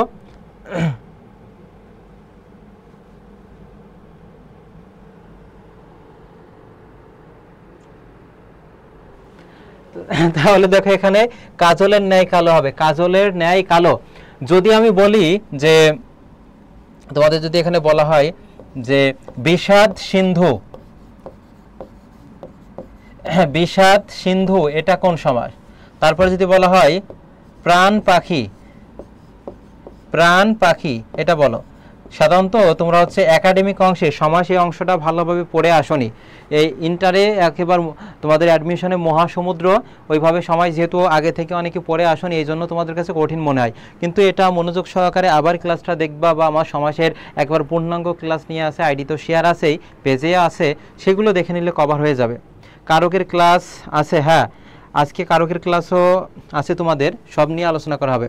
তাহলে দেখো এই যে বিষাদ রূপ সিন্ধু, আমরা জানি রূপক কর্মধারয় সমাসের ক্ষেত্রে, রূপক মনে রাখবে রূপক কর্মধারয় সমাসের ক্ষেত্রে সাধারণ অর্থে যে পূর্বপদ দেখা যাবে না, অদৃশ্যমান, পরপদ দেখা যাবে। তাহলে বিষাদ মানে কি? দুঃখ কষ্ট। তোমরা বলো তো দুঃখ কষ্ট কি দেখা যায়? না, কিন্তু পাখি এই যে সিন্ধু নদ কিন্তু দেখা যায়। তাহলে দেখো এটা কি হবে? রূপক কর্মধারয় সমাস। ঠিক তেমনই ভাবে প্রাণ দেখা যায় না, পাখি দেখা যায়, দৃষ্টি গোচর এটা। তাহলে এটা কি হবে বলো তো? রূপক কর্মধারয় সমাস। আর দম্পতি জায়াপতি এটা কি হবে বলো তো? দ্বন্দ্ব সমাস হবে, দ্বন্দ্ব সমাস। মন মাঝি এর ব্যাসবাক্য কি বলো? খুবই সহজে প্রশ্নটা। মন মাঝি এর ব্যাসবাক্য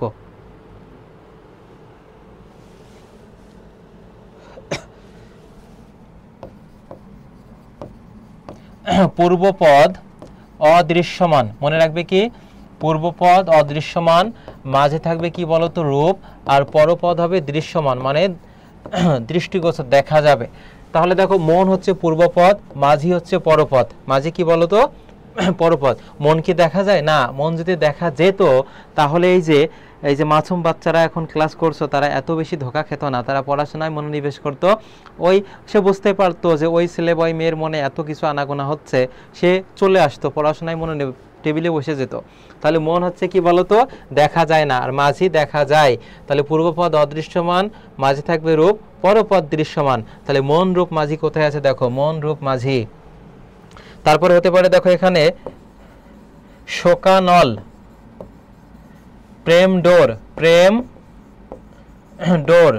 তাহলে দেখো শোক এই দুঃখ কষ্ট দেখা যায় না, কিন্তু অনল, অনল মানে কি? আগুন, এটা দেখা যায়। প্রেম ডোর, এগুলো সব কি হবে বলতো? এই যে রূপক কর্মধারয় সমাস হবে, রূপক কর্মধারয় সমাস। এরপরে দেখো তোমাদের এই দেশি শব্দ থেকে অনেক প্রশ্ন আসে। দেশি শব্দ, তাহলে দেশি শব্দ আমরা কিভাবে মনে রাখবো? আমি একটা ছন্দ বলবো, আর এখানে দেখো তোমাদের একটা দেশি শব্দ মনে রাখার জন্য যে ছন্দ দিয়ে আছে সেটা একটু ভালোভাবে পড়বা, কারণ দেশি শব্দ থেকে এ যাবৎকাল অনেক প্রশ্ন এসেছে। দেখো বাংলাদেশের আদিম অধিবাসীদের যেমন কোল, মুন্ডা, দ্রাবিড়, অস্ট্রিক, তাহলে প্রশ্নটা এমন আসতে পারে যে এই যে তোমাদের দেশি শব্দগুলো কাদের থেকে আমাদের ভাষার মধ্যে এসেছে, বাংলায় এসেছে। সেক্ষেত্রে দেখো এটা কোল থাকতে পারে, মুন্ডা, দ্রাবিড়, অস্ট্রিক, এসব শব্দকে দেশি শব্দ নামে অভিহিত করা হয়। তাহলে এগুলো থেকে গুরুত্বপূর্ণ কোনগুলো, মানে পরীক্ষায় আসতে পারে কোনগুলো, যেমন কুড়ি, তারপরে দেখো পেট, তারপরে দেখো এখানে আছে চুলা, এগুলো খাতায় নোট করবা, কোলা, ডাব, তারপরে দেখো টোপর, অনেকবার পরীক্ষা এসেছে, টোপর, ঢেকি, গঞ্জ, ডাগর, তারপরে দেখো চোঙা, তারপরে দেখো এখানে আছে ডিঙা মানে ছোট নৌকা, তারপরে এখানে পড়বা ঝিনুক, তারপর এখানে দেখো লতি আছে। এইগুলো সাধারণত কি বলতো সব থেকে গুরুত্বপূর্ণ দেশি শব্দ, এগুলো পরীক্ষায় আসে। তাহলে একটু কমেন্ট করো তো এগুলো যে করি, একবার কমেন্টে প্রত্যেকে লেখো এই যে 1000 বার পড়ার থেকে একবার লিখলে, তুমি যদি লিখে লিখে পড়ো তাহলে তোমার মাথায় একদম গেঁথে যাবে। যে আমাদের পরীক্ষা এখন চলছে, আমি কি করি যে পড়ি আর লিখি, তাহলে ওইটা মাথায় গেঁথে যায়, তোমরা এটা করবা। তাহলে দেখো কুড়ি আছে, পেট আছে, চোলা, কোলা, ডাব, তারপরে টোপর, ঢেকি, গঞ্জ, তারপরে ডাগর, চোঙা, ডিঙা, এগুলো সব কি শব্দ বলো তো? দেশি শব্দ। প্রত্যেকেই লেখো, প্রত্যেকেই। আর এটা মনে রাখার জন্য যে ছন্দটা আমাদের বাংলা বিচিত্রা বইয়ে দেওয়া আছে সেটা তো অবশ্যই সংগ্রহ তোমরা একটু পড়ে নিবা। এবং তোমাদের যারা তোমরা এখন তো পরীক্ষা দিচ্ছ, বুঝতেই পারছো যে 3 মাসে প্রস্তুতি আসলে হয় না, এটা একেবারে একাদশ দ্বাদশ শ্রেণী থেকে শুরু থেকে প্রস্তুতি নিতে হয়। সেক্ষেত্রে তোমাদের যারা ছোট ভাই বোন আছে তাদের যে বাংলা বিচিত্রা বইটা তোমাদের 200 মার্ক, তাদের জন্য একেবারে একাডেমিক অ্যাডমিশনে একদম সেরা প্রস্তুতি নিতে পারে, তোমরা সাজেস্ট করবা, কারণ ভালো জিনিসকে সাজেস্ট অবশ্যই করবা। এবং আমাদের পেজের ক্লাসগুলো তাদেরকে এখন থেকে একটু করতে বলবা। তাহলে দেখো পেট আছে, চুলা, কোলা আছে, ঢেকি, ঢোল, কয়লা, কয়লাও দেশি শব্দ, তারপরে দেখো মৃগেল আছে, তারপর ঝিনুক, এগুলো সব কি শব্দ বলো তো? দেশি শব্দ হবে। কি হবে? দেশি শব্দ। আবু জাফর খুবই পরিশ্রমী একটা ছেলে, সে দেখো লিখেছে, ওইটা কপি করে তোমরা কমেন্ট করো, সমস্যা নাই। আর সর্বর্ণ তো লিখেছে অলরেডি বাংলিশে, বা 38 নম্বর বলো। নিশীত রাতে বাজছে বাঁশি, নিশীত কোন পদ? ভাই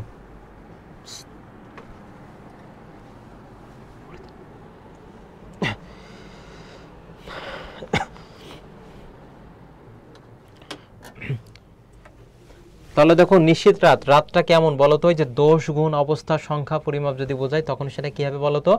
তখন সেটা হবে বিশেষণ হবে। আর ক্রিয়া দ্বারা কাজ করা বোঝায়, আর ক্রিয়া বিশেষণ হচ্ছে অ্যাডভার্ব, যেটা হচ্ছে এমপিটি বলা হয়। ম্যানার প্লেসও টাইম, ম্যানার প্লেসও কি টাইম, যেমন ফ্যানটি দ্রুত ঘুরছে, ছেলেটি দ্রুত দৌড়ায়, ক্লাসটি দ্রুত বেগে চলছে, এগুলো সব কি হবে বলো তো? ক্রিয়া বিশেষণ হবে, অ্যাডভার্ব। ছেলেটি কাঁদতে লাগলো, এই যে কাঁদতে লাগলো, এইটা বাক্য যে চিহ্নিত যে ক্রিয়াপদ, এটা কোন অর্থে ব্যবহার করা হয়েছে? সমাপ্তি না, সমাপ্তি অর্থ না এখানে। সূচনা মানে শুরু, এটাও না।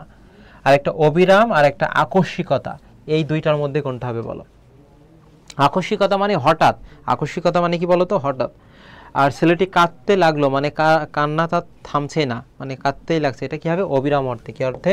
অবিরাম। 38-এর সঠিক উত্তর হবে বিশেষণ, আর 39 হবে ক, হবে ক। দেখো প্রথমে ছিল হচ্ছে 160-70 জন, 200 জন প্রায় ছিল, এখন আছে 140 জন মতো। তাহলে দেখো তোমরা এখনই বুঝতে পারছো এই যে শেষ পর্যন্ত কিন্তু কেউ এই সহ্য করতে পারে না, যারা শেষ পর্যন্ত থাকে তারা কিন্তু ভালো রেজাল্ট করবে। তুমি সকালে কি খেয়েছো? যদিও এটা তোমার প্রশ্নটা আগের, রমজান মাসে এমন প্রশ্ন করা ঠিক না। এখানে একটা হচ্ছে দেখো কয় রস্যিকারে কি, একটা হচ্ছে কয় দীর্ঘিকারে কি। যে প্রশ্নের উত্তর আমরা ইশারা ইঙ্গিতে দিতে পারি সেটা হচ্ছে ইয়েস নো করছেন। কি করছেন বলো তো? Yes no. আর যেটা দিতে পারি না সেটা হচ্ছে WH করছেন, যেটা মুখ খুলে দিতে হয়। মুখ খোলা মানে এখানে হিজাব খোলা না, মুখ খোলা মানে বিস্তারিত বলা। আর এখানে দেখো কয় রস্যিকারে কি, ইয়েস নো করছেন। তুমি কি ভাত খেয়েছো, বা তোমার বাসা কোথায়, এই ক্ষেত্রে তো তুমি আর ইশারা ইঙ্গিতে উত্তর দিতে পারবে না। সেক্ষেত্রে দেখো যেটা করে শিকারে কি, সেটা হচ্ছে কি অব্যয় হবে, আর দীর্ঘিকার যদি যেটা থাকে সেটা হবে কি সর্বনাম হবে। কি হবে বলো তো? সর্বনাম। তাহলে আবু জাফর জানিয়েছো, আতিয়া সঞ্জিদা তিথি জানিয়েছো 40-এর বি। ধন্যবাদ দুইজনকেই। সর্বনাম হবে, এবং সর্বনামের প্রকারভেদও আমরা আজকে পড়ব। এই প্রকারভেদ থেকেও কিন্তু অনেক কোশ্চেন আসে, কোনটা অনির্দেশক সর্বনাম, কোনটা প্রশ্নবাচক, কোনটা হচ্ছে সাপেক্ষ সর্বনাম, এখান থেকে পড়ব আমরা। আমরা 141 জন আছি এখনো। এ নিয়োর জন্য কি ক্লাস? অবশ্যই অবশ্যই, বাংলা সকল বিশ্ববিদ্যালয়ের জন্য, সব জায়গার জন্য সেম। যারা দেশের ডাকে সাড়া দিতে পারে তারাই তো সত্যিকারের পুরুষ। তাহলে যারা আছে আর কি আছে দেখো, তারা আছে। তাহলে ওই যে বললাম না সাপেক্ষ সর্বনাম, এখান থেকে কিন্তু তোমাদের কোশ্চেন থাকবে। সেটা কোন নামে? বাক্য রূপান্তর বা বাক্য প্রকরণ। তাহলে দেখো যারা তারা, যিনি তিনি, যখন তখন, যদিও তবুও, এই যে সাপেক্ষ সর্বনাম যদি থাকে তখন সেটা কি হবে বলো তো? তখন সেটা হবে কি জটিল বাক্য হবে। কি বলো তো? জটিল বাক্য হবে। আর এই যারা তারা এখানে কি বলো তো? সর্বনাম হবে। কি হবে? সর্বনাম। আর সাপেক্ষ থাকলে সেটা উত্তর করতে সাপেক্ষ সর্বনাম। রিপিকা জাহান ধন্যবাদ তোমাকে। আমাদের মধ্যে মাসুদা আছে, পূজা রয় আছে। তারপর 42 নম্বর বলো। কিছু বাগধারা রেখেছি। বাক্যে তুর্কি নাচন কোন অর্থে ব্যবহৃত হয়? তুর্কি নাচন,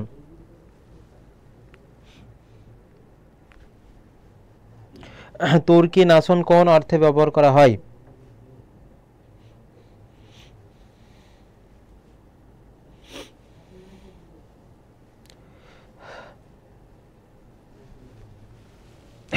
দেখো হুলস্থুল অবস্থা, জট পাকানো, নাকি সাংঘাতিক ঘটনা, কারণ এইগুলো ওইভাবে কমন আসে না। তারপরে যদি তুমি একের অধিক মানে অনুশীলন করে যাও তাহলে তুমি কমন পাবে। তাহলে তুর্কি নাচন এটা কোন অর্থে? সেটা দেখো হচ্ছে হুলস্থুল অবস্থা, মানে হুলস্থুল অবস্থা বোঝায়।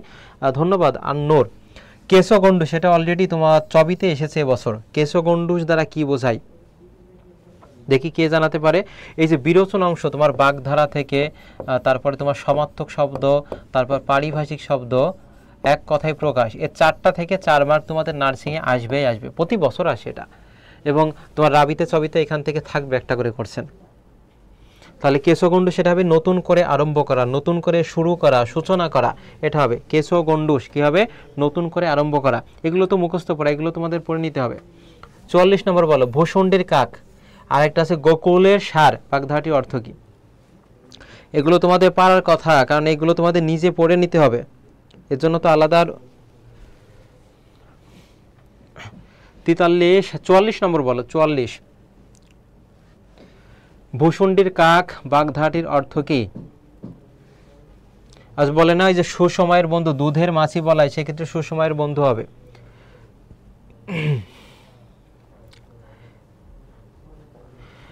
ন্যাশনালে প্রশ্ন ব্যাংক, হ্যাঁ এই যে জয়কলি যে বইটা আছে, ন্যাশনাল যে সহায়িকা বইটা, সেটা সংগ্রহ করব। এখানে তোমাদের মডেল টেস্ট আছে, বিস্তারিত আলোচনা করা আছে, সাজেশন আছে, এবং আমাদের তো তোমরা ওই বই কিনলে তোমাদের পূর্ণাঙ্গ যে কোর্সটা রয়েছে 600 টাকার কোর্স, বই কিনলে আমরা ফ্রিতে করিয়ে দিচ্ছি কোর্সটা।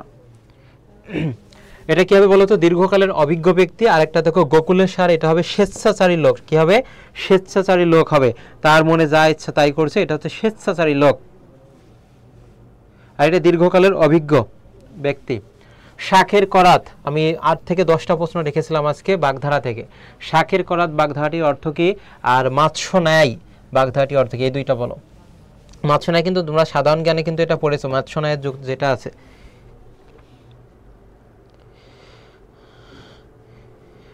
মেয়েদের কমেন্টই বেশি, তার মানে মেয়েরাই কিন্তু পড়াশোনায় এগিয়ে, এটা বোঝাই যাচ্ছে।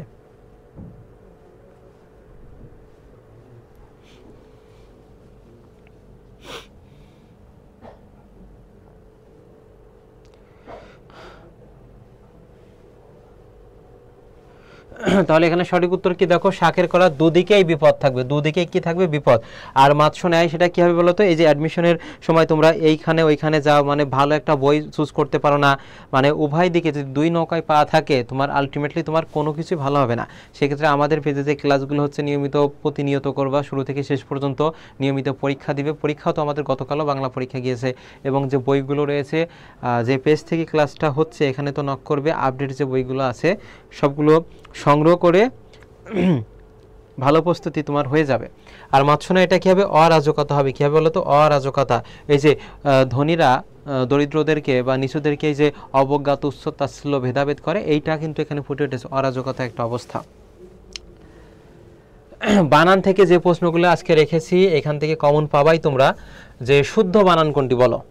এটা অলরেডি কিন্তু তোমাদের চট্টগ্রাম বিশ্ববিদ্যালয়ের বি ইউনিটে এসেছে এবছর, চবি বি ইউনিটে এসেছে এটা।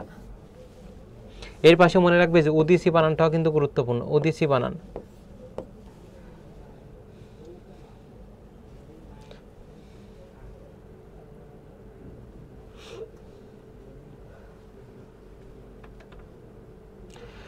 দেখো এখানে যে বানানগুলো ভুল আছে, নিশিথিনী বানান কি হবে বলো তো, এই যে নিশিথিনী আমি লিখে দিচ্ছি, নিশিথিনী এটা হচ্ছে সঠিক বানান। পিপিলিকা এটা ভুল আছে, আমি সঠিকটা লিখে দিচ্ছি, তোমরা একটু লেখো পিপিলিকা।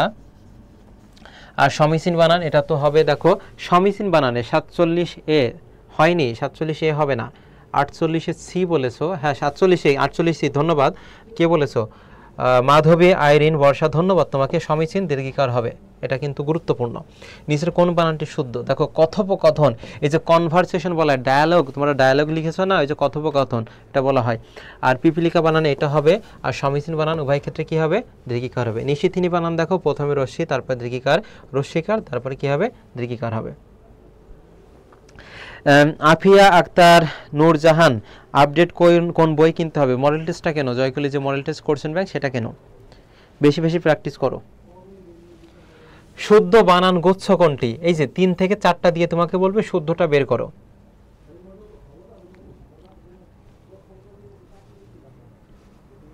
কোনটা হবে বলো, শুদ্ধ বানান গুচ্ছ কোনটা হবে?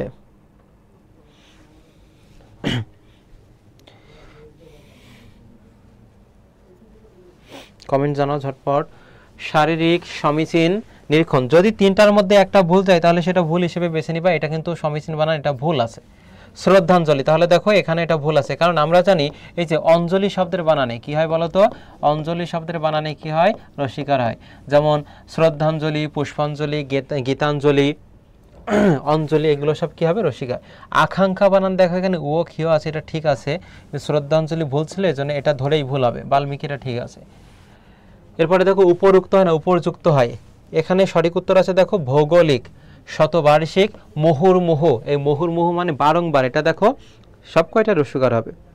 এবং এর পাশে আরেকটা মনে রাখো মুমূর্ষু, মুমূর্ষু হবে এটা।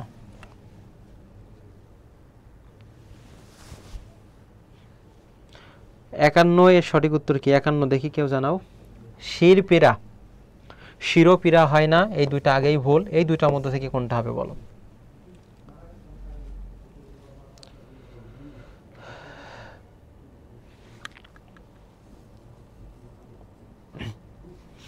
এর পাশাপাশি আরেকটা মনে রাখবো মরিচিকা, মরিচিকা। আর এখানে সঠিক উত্তর হবে গ হবে, শিরপীড়া হবে, শিরপীড়া, গ।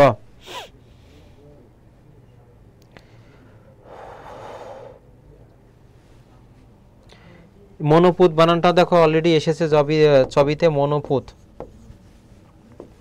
তারপর দেখো শুদ্ধ বানান,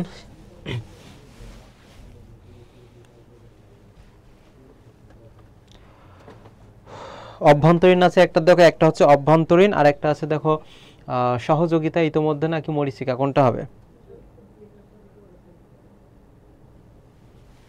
এটা দেখো সহযোগিতা, এটা কেন ভুল আছে, কারণ আমি আগেই বলেছি যদি কোনো শব্দের সে ত থাকে, তয় বা ফলা থাকে, তারপর হচ্ছে পরিষদ, পরিষদ থাকতে পারে, জগৎ থাকতে পারে, বিদ্যা থাকতে পারে, যদি এইগুলো থাকে তার পূর্বে কি হয় জানো, তার পূর্বে হচ্ছে রস্যিকার হয়। তাহলে সহযোগী এইটুকু ঠিক ছিল, কিন্তু এর সঙ্গে যখনই তা যুক্ত হয়েছে এখানে কিন্তু আর দীর্ঘিকার হবে না, এখানে কি হবে বলো তো, যে রস্যিকার হবে।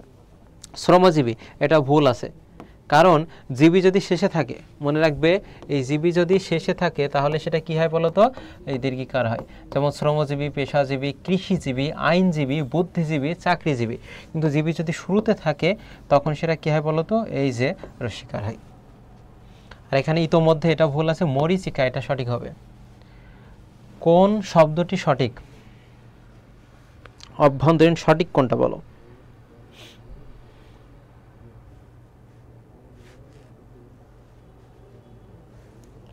অভ্যন্তরীণ সঠিক কোনটা?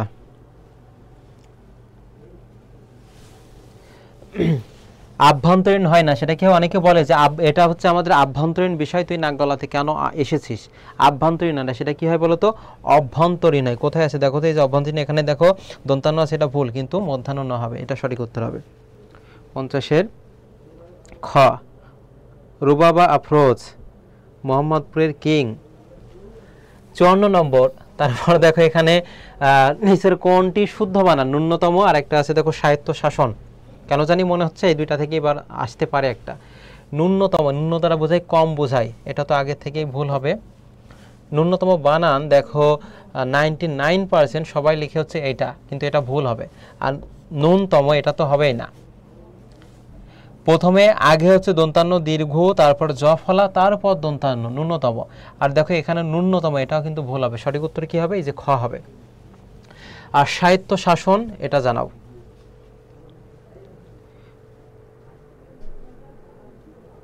আমাদের 121টা শেয়ার হয়েছে আজকে। যারা শেয়ার করেছো তারা হচ্ছে পিডিএফ পেয়ে যাবে অতি দ্রুত। আমার আইডির পাশে দেখো বাংলা লাভার্স নামে যেটা আছে, আমরা আইডিতে নক করলে তোমরা পেয়ে যাবে এটা, বা এই যে ব্যাখ্যা সহকারে এই পিডিএফটা পেয়ে যাবে। সাহিত্য শাসন ক নম্বর হবে, কি হবে? ক। এবার দেখো আমি 20টা গুরুত্বপূর্ণ প্রশ্ন রেখেছি, সেটা প্রথম পত্র। তোমরা যারা চট্টগ্রাম বিশ্ববিদ্যালয়ে 21 তারিখে পরীক্ষা দিবে, যাদের স্বপ্ন রাজশাহী গুচ্ছ, এই যে 21টা প্রশ্ন থেকে তোমরা 2টা বা 3টা কমন পাবা, তারও বেশি পেতে পারো। প্রথম প্রশ্নটি দেখো, মন্দ নহে খাঁটি সোনা বটে উক্তিটি কার? আরেকটা রবীন্দ্রনাথ ঠাকুরের ডাকঘর কোন ধরনের রচনা? প্রত্যেকটা প্রশ্নের ব্যাখ্যা পাবে, তোমরা উত্তর করতে থাকো। এবং যারা পরবর্তীতে এসেছো ক্লাসটি নিজেদের টাইমলাইনে শেয়ার করে রাখো। তাহলে অপরিচিতা থেকে এটা দেখো নিয়েছি। অপরিচিতা হচ্ছে উত্তম পুরুষের জবানিতে লেখা। কোন পুরুষের? উত্তম পুরুষের জবানিতে লেখা।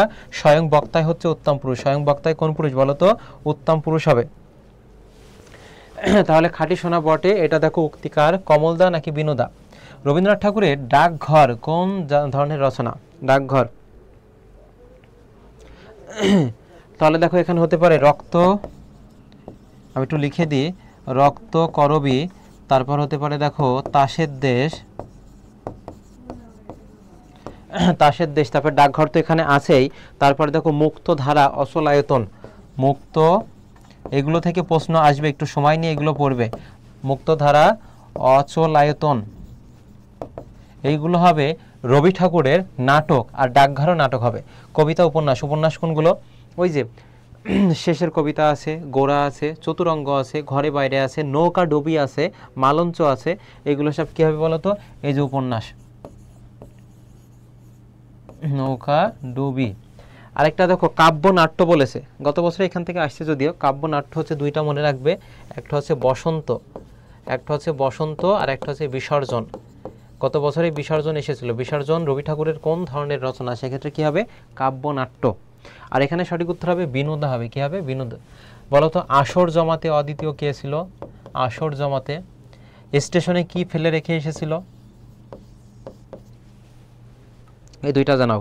যারা মূল বইটা খুব ভালোভাবে পড়েছে তারা উত্তর দিতে পারবে। তাহলে আসর জমাতে অদ্বিতীয় কে ছিল? আরেকটা জানাবে স্টেশনে কি ফেলে রেখে এসেছিল? চানামোট নাকি ক্যামেরা? আসর জমাতে অদ্বিতীয় কে ছিল? ড্রিমার অফ নার্সিং বলেছে নার্সিং ভর্তি প্রস্তুতিমূলক ফ্রি পরীক্ষা দিতে পেজটি ফলো করতে পারো না। আপনাদের পেজে ক্লাস দেন, তারা ফলো করবে, এই পেজে এসে প্রমোট করা যাবে না। আসর জমাতে অদ্বিতীয় কে ছিল? হরিশ ছিল। কে ছিল? হরিশ। স্টেশনে ক্যামেরা ফেলে এসেছিল। তারপর বৈশিকি, আরেকটা দেখো, দেখো এমন করে মানুষ ঠকায়ও না, উক্তিটি কার? বৈশিকি। আর একটা দেখো হচ্ছে এমন করে মানুষ ঠকায় না, এটা বিলাসী থেকে নেওয়া হয়েছে।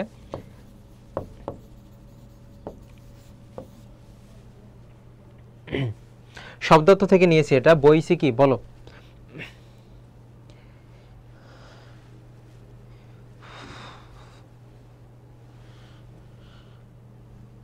আমাদের আর সর্বোচ্চ 15 মিনিট বা 10 মিনিট ক্লাসটি হবে, এর মধ্যে শেষ করব। তাহলে সঠিক উত্তর হবে এখানে কাঁটাযুক্ত গাছ ও তার ফল, কাঁটাযুক্ত গাছ ও তার ফল হবে। দেখো এমন করে মানুষ ঠকায়ও না, ওই যে শিকড় বিক্রি করে যে সাপুড়েদের যে প্রধান ব্যবসার উপজীবিকা যেটা, সেটা হচ্ছে শিকড় বিক্রি করা। এটার কারণে বলেছিল বিলাসী মৃত্যুঞ্জয়কে বলেছিল এমন করে মানুষ ঠকায়ও না। অপশন কম কেন? অপশন কম দিয়েছি কারণ হচ্ছে যাতে তোমরা সহজে উত্তর করতে পারো। বিলাসী গল্পে উদ্ধৃত মন্ত্রের শেষ চরণ কোনটা ছিল? দেখো কার আজ্ঞা, বিশরীর আজ্ঞা। যদি কঠিন প্রশ্ন আসে তাহলে এটা আসতে পারে। বিলাসী গল্পটি প্রথম প্রকাশিত হয় কোন পত্রিকায়? ভারতী পত্রিকায়। কোন পত্রিকায় একটু কমেন্টেটা লেখো, যদিও লেখা আছে এখানে। এটা হচ্ছে ইংরেজি 1918 সালে, ইংরেজি 1918 সালে। এবং কোন পত্রিকায়? ভারতী পত্রিকায়। তারপর আরেকটা ছিল ছবি 1920 এই গল্পে। এটা একটু মূল বইটা খুলে তোমরা পাঠ পরিচিতি অংশটা একটু দেখে নিও। ভারতী পত্রিকায় 1918 সালে, ভারতী পত্রিকায় 1918।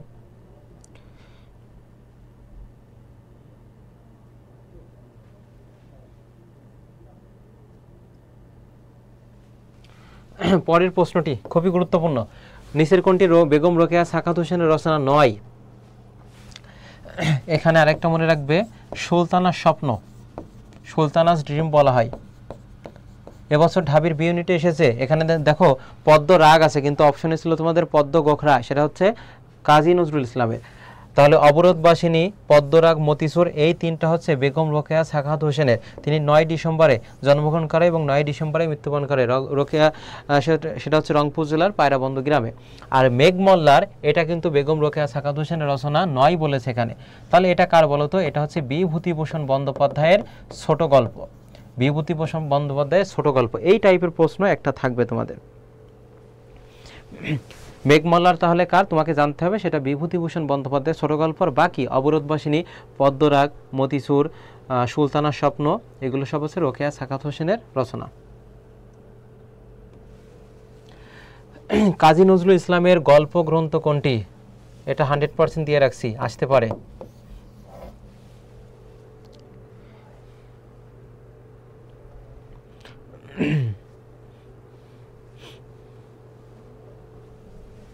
আমি ব্যাখ্যা দিয়ে দিচ্ছি, তোমরা একটু উত্তর করতে থাকো। এখানে দেখো আছে মৃত্যু ক্ষুধা, এর পাশাপাশি আরো জানতে হবে যে কুহেলিকা, কুহেলিকা, আর একটা আছে বাঁধনহারা। এই বাঁধনহারা হচ্ছে সর্বপ্রথম।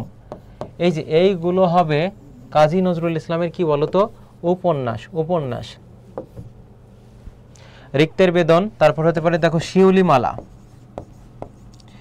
শিউলিমালা, তারপরে ব্যথার দান, ব্যথার দান, আর পদ্ম গোখরা, পদ্ম গোখরা। যাদের এইগুলো মনে থাকে না, বারবার ক্লাসটা করবা। আমার তো যে পড়াতে পড়াতে একদম সব আয়ত্ত হয়ে গেছে, একদম মুখস্থ হয়ে গেছে একেবার। সেক্ষেত্রে দেখো এখানে রিক্তের বেদন, শিউলিমালা, ব্যথার দান, পদ্ম গোখরা এগুলো সব কি হবে বলতো? তোমার গল্প গ্রন্থ হবে। কি হবে বলতো? গল্প,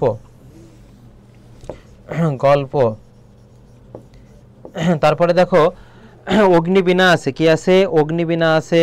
তারপরে দেখো আছে বিষের বাঁশি, চক্রবাক, ঝিঙে ফুল। অগ্নিবীণা, বিষের বাঁশি, তারপরে চক্রবাক, চক্রবাক, ঝিঙে ফুল, ঝিঙে ফুল এগুলো গুরুত্বপূর্ণ। এগুলো সব কি হবে? প্রবন্ধ হবে। কি হবে? তার হচ্ছে এগুলো তার কাব্য হবে, কাব্য। আর যোগবাণী, দুর্দিনের যাত্রী, ধূমকেতু, যোগবাণী, দুর্দিনের যাত্রী, আর হচ্ছে কি ধূমকেতু, এইগুলো তার হচ্ছে প্রবন্ধ গ্রন্থ। এগুলো তার কি হবে বলতো? প্রবন্ধ। আমি আর একবার তোমাদেরকে বলছি, কাজী নজরুল ইসলামের কুহেলিকা, বাঁধনহারা, মৃত্যুক্ষুধা উপন্যাস, শিউলিমালা, ব্যথার দান, পদ্ম গোখরা, রিক্তের বেদন তার গল্পগ্রন্থ, অগ্নিবীণা, বিষের বাঁশি, চক্রবাক, ঝিঙে ফুল তার কাব্য, যোগবাণী, ধূমকেতু আর দুর্দিনের যাত্রী এগুলো তার হচ্ছে প্রবন্ধ। এটা থেকে একটা মার্ক তোমাদের আসবেই আসবে। কাজী নজরুল ইসলামের মতে আত্মনির্ভরতা আসে কিভাবে? আত্মনির্ভরতা আসে কিভাবে জানাও।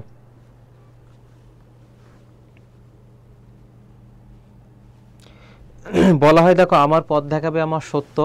তাহলে আরেকটা আছে দেখো পরাবলম্বন, মানে অন্যের উপর অবলম্বন। পরাবলম্বন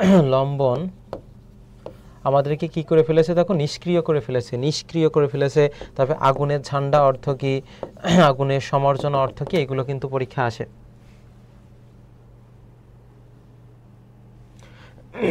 তাহলে আত্মনির্ভরতা আসে কি বলো তো? আত্মাকে চিনলে আত্মনির্ভরতা আসে, আত্মাকে চিনলে আত্মনির্ভরতা আসে। পরের প্রশ্নটি আবুল ফজল থেকে দেখো, জাস্ট একবার দেখে ডান লেখো। ছাত্র জীবনে আবুল ফজল যুক্ত ছিলেন কোন আন্দোলনে? বুদ্ধির মুক্তি আন্দোলনে। এখানে 3 স্টার দিয়ে রাখছি, বুদ্ধির মুক্তি আন্দোলনে। তার একটা উক্তি ছিল যে বুদ্ধি যেখানে আড়ষ্ট, যে মুক্তি সেখানে, এটা একটু মনে রাখবে, আড়ষ্ট। মানব কল্যাণ প্রবন্ধটি লেখকের মানবতন্ত্র থেকে নেওয়া হয়েছে। মানবতন্ত্র এটা হচ্ছে ষষ্ঠী তৎপুরুষ, মানবের তন্ত্র বোঝায়। চৌচির, চৌচির রাঙা প্রভাত, খুবই গুরুত্বপূর্ণ, নোট করবা এটা। চৌচির ও রাঙা প্রভাত এটা হচ্ছে আবুল ফজলের উপন্যাস। চৌচির ও রাঙা প্রভাত এটা হচ্ছে আবুল ফজলের উপন্যাস। দুর্দিনের দিনলিপি, মৃতের আত্মহত্যা, এটা কে রচনা করেছেন? এটাও আবুল ফজল রচনা করেছে। কে? দুর্দিনের দিনলিপি, আর একটা হচ্ছে মৃতের আত্মহত্যা।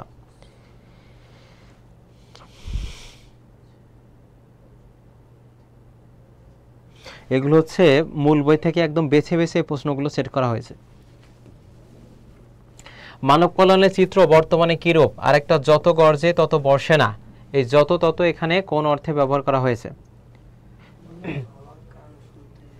তাহলে এখানে দেখো মানব কল্যাণের চিত্র, গত বছর এটা রাবিতে এসেছে, এই প্রশ্নটা এবছর রাখছি কারণ হচ্ছে এবছরের বিভিন্ন ঘটনার সাথে এটা সাদৃশ্যপূর্ণ প্রকাশ করেছে। যেমন মানব কল্যাণের চিত্র বর্তমান কেমন হবে, আর একটা যত গর্জে তত বর্ষে না। যদি কোনো বাক্যের মধ্যে যে যত তত সাপেক্ষ সর্বনাম থাকে তখন সেটা কি হয়? জটিল বাক্য হয়। তাহলে দেখো অনেকে বা অনেক বইয়ে এটার উত্তর দিয়ে আছে পরিণাম। পরিণাম কেন হবে না? পরিণাম ওই তখন হতো যদি বলা হতো বৃষ্টিতে ভিজলে তোমার ঠান্ডা লাগবে বা জ্বর আসবে, সেক্ষেত্রে বৃষ্টিতে ভেজার পরিণাম হচ্ছে জ্বর। কিন্তু এখানে বলা হচ্ছে যত গর্জে, মানে মেঘ যত গর্জন করে তত বর্ষণ হয় না, তাহলে এটা বোঝাচ্ছে সেই তুলনায় বর্ষণ হয় না, তুলনা অর্থ হবে। আর মানব কল্যাণে বর্তমান চিত্র কেমন? কুৎসিত হবে। কি হবে? কুৎসিত।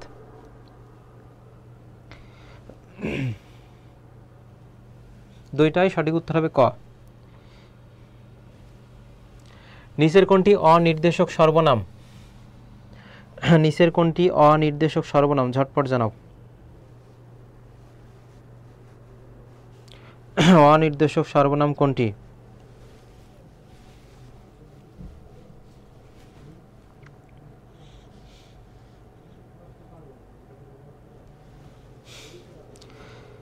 আমাদের সর্বোচ্চ 5 মিনিট।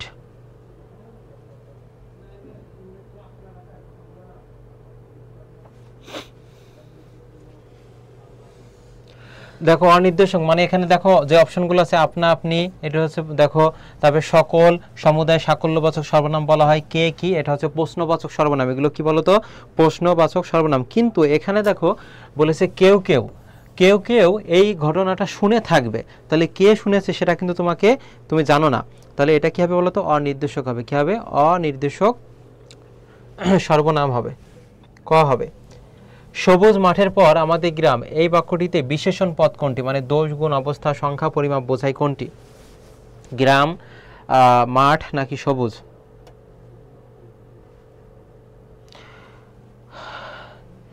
কি তো ব্যক্তিবাচক না, না কি তো ব্যক্তিবাচক না, কি হচ্ছে প্রশ্নবাচক। প্রশ্নবাচক সর্বনাম, ভালোভাবে দেখে নিও বইটা।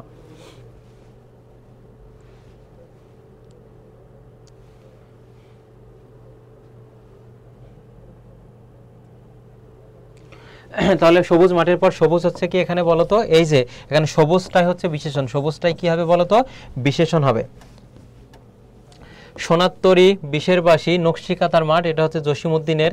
বলতো এইগুলো কোন ধরনের বিশেষ্য? বস্তুবাচক, গুণবাচক। গুণবাচক কোনগুলো?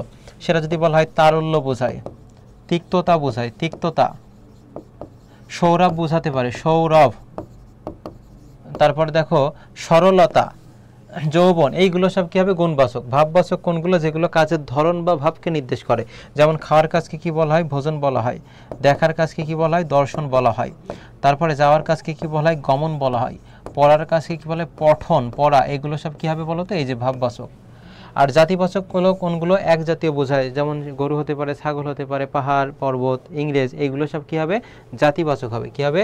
জাতিবাচক। পর্বত, এইগুলো। আর এখানে বস্তুবাচক দেখো, এখানে সোনার তরী, বিশের বাসী, এগুলো সব কি হবে? বস্তুবাচক হবে। কি হবে?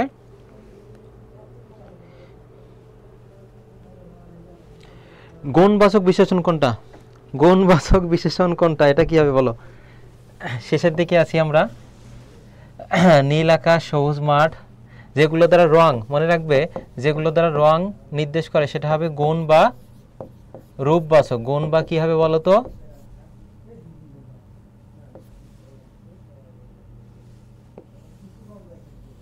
বা রূপবাচক বিশেষণ হবে। সেটা দেখো, নীল আকাশ হতে পারে, সবুজ মাঠ হতে পারে, সবুজ মাঠ, বা কালো মেঘ হতে পারে, কালো মেঘ, লাল ফিতা, এগুলো সব কি হবে? এই যে রং বোঝালে সেটা রূপ বা বর্ণবাচক। রূপ বা কি বলা হয় বলতো? বর্ণবাচক বিশেষণ বলা হয়, বর্ণ। আর মুমূর্ষ রোগী, তাজা মাছ, তারপর হতে পারে খোরা পা, এগুলো সব কি হবে? অবস্থাবাচক। কি হবে বলতো? অবস্থাবাচক, মানে কোন অবস্থায় আছে। যেমন চলন্ত ট্রেন বলা হয়, চলন্ত ট্রেন, এইগুলো সব কি হবে বলতো? এই যে অবস্থাবাচক। বেলে মাটি, পাথরে মূর্তি, এইগুলো হবে উপাদানবাচক। কি হবে বলতো? উপাদান। 1000 টনি জাহাজ, 2 কিলোমিটার রাস্তা, এগুলো হবে কি? পরিমাণ। কি হবে? পরিমাণ। ক্লিয়ার? এখান থেকে একটা পাবা তোমরা। রং বোঝালে সেটা রূপ বা গুণবাচক হবে। যেমন সবুজ মাঠ রং বোঝাচ্ছে, সবুজ দ্বারা কালো, লাল, এগুলো দ্বারা রং, এই জন্য এটা কি হবে? রূপ বা বর্ণবাচক। আর মুমূর্ষ রোগী মানে রোগীটার অবস্থা কেমন, তাজা মাছ, খোরা পা, এগুলো সব কি অবস্থাবাচক। বেলে মাটি, পাথরে মূর্তি, মেটে কলসি, সোনার বাটি, এগুলো সব কি হবে? এই যে উপাদান। 1000 টনি জাহাজ, 2 কিলোমিটার রাস্তা, এগুলো হচ্ছে পরিমাণ।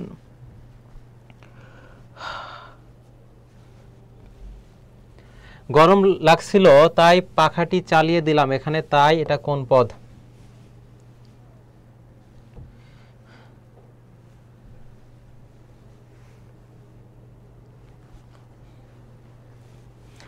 অব্যয়, ক্রিয়া বিশেষণ, বিশেষণ নাকি অনুসর্গ?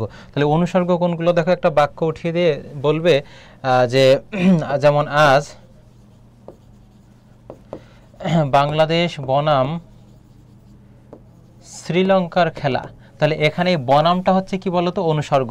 তারপরে এই যে বদলে, তারপর বিনা, তারপর পানে হতে পারে, পানে, তারপরে দেখো এখানে বই বলা হয় যে তুমি বই আমি বাঁচবো না, বই দ্বারা ছাড়া বোঝায়। অপেক্ষা, অপেক্ষা, এগুলো সব কি হবে বলতো? এই যে অনুসর্গ হবে। কি হবে? অনুসর্গ। আর বিশেষণ দোষ গুণ অবস্থা বোঝায়। আর ক্রিয়া বিশেষণ যেগুলো অ্যাডভার্ব, এমপিটি বলা হয়। যদি বলে ফ্যানটি দ্রুত ঘুরছে, তবে ছেলেটি দ্রুত দৌড়াচ্ছে, ক্লাসটি দ্রুত বেগে চলছে, এইগুলো কি হবে বলতো? অ্যাডভার্ব হবে, ক্রিয়া বিশেষণ। সেটা এমপিটি, ম্যানার, আচার আচরণ, তবে সময়, স্থানকে নির্দেশ করে। কিন্তু এখানে তাইটা কি হবে বলতো? অব্যয়, মানে যার কোনো ব্যয় নাই। আমি সবশেষে বলবো, আমাদের ক্লাস এটাই ছিল শেষ প্রশ্ন। আগামী সপ্তাহে আরেকটি ক্লাস তোমরা পাবে 22 তারিখে খুব সম্ভবত। সেখানেও প্রায় এরম 70-80টা প্রশ্ন থাকবে। ক্লাসটি যারা শেয়ার করনি বা পরে আবার ক্লাসটি দেখবে, অবশ্যই নিজেদের টাইমলাইনে শেয়ার করবে। আর পিডিএফ পেয়ে যাবে, এর জন্য আবার ইনবক্সে যুদ্ধ লাগানোর দরকার নেই, তোমরা পেয়ে যাবে, পেজেই পোস্ট করে দেওয়া হবে না, বা যারা শেয়ার করেছো প্রকৃত অর্থে তারা পেয়ে যাবে। আমাদের যে নার্সিং, দেখো আমি সে গ্রুপের নামটা বলে দিচ্ছি, জয়কলি নার্সিং এইড, একটু জুম করতে হবে। এই গ্রুপে তোমাদের পিডিএফগুলো দিয়ে দেওয়া হবে।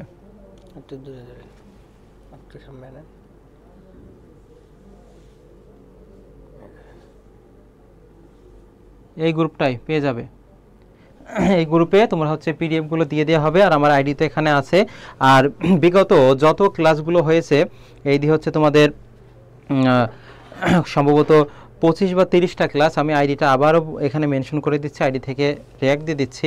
ওই আইডিতে সব ক্লাস সাজানো আছে, সবগুলো দেখবা, ইনশাল্লাহ বেস্ট একটা আউটপুট তুমি পাবে। ওয়েট, আমি আরেকটু তোমাদেরকে দেখো, জিলানি হাসান জয় আইডি থেকে আমি 3টা রিঅ্যাক্ট দিয়েছি। এই আইডিতে যে ক্লাসগুলো সাজানো আছে সেই ক্লাসগুলো প্রত্যেকটা ক্লাস তুমি দেখবে। আর ক্লাসটি কেমন ছিল তোমাদের কাছে একটু কমেন্টে জানাও। 1 মিনিট, এখনই শেষ করে দেবো ক্লাসটি, এরপরে আর হয়তোবা প্রশ্ন নাই। ধন্যবাদ সবাইকে। ভাই একবারও আমার নামটা বলেন নাই, বৈশাখী চৌধুরী, এই যে বলেছি। এটা কি নার্সিংয়ের ক্লাস সামিয়া? এটা সকল বিশ্ববিদ্যালয় এবং নার্সিংয়ের জন্য ক্লাস। হ্যাঁ উম্মে হাবিবা, হ্যাঁ সকলের জন্য দোয়া রইল। ধর্মচর্চা করবে, যার যার ধর্মচর্চা, এবং সর্বোচ্চ সময় পড়ার টেবিলেই থাকো। বাংলা সবার জন্যই সমান। 101 জন আছি আমরা, একটা করে কমেন্ট, জাস্ট একটা করে কমেন্ট করবা। অনেক অনেক থ্যাঙ্কস, দারুণ ক্লাস ভাইয়া। তৃষা সাহা, অনেক ভালো লাগছে। এবং অবশ্যই শেষ মুহূর্তে যে মডেল টেস্ট বই রয়েছে প্রশ্ন ব্যাংক, অবশ্যই তোমরা সংগ্রহ করবে। আজকের ক্লাসটি এ পর্যন্তই, ইনশাল্লাহ দেখা হবে 22 তারিখে আরেকটি ম্যারাথন ক্লাসে।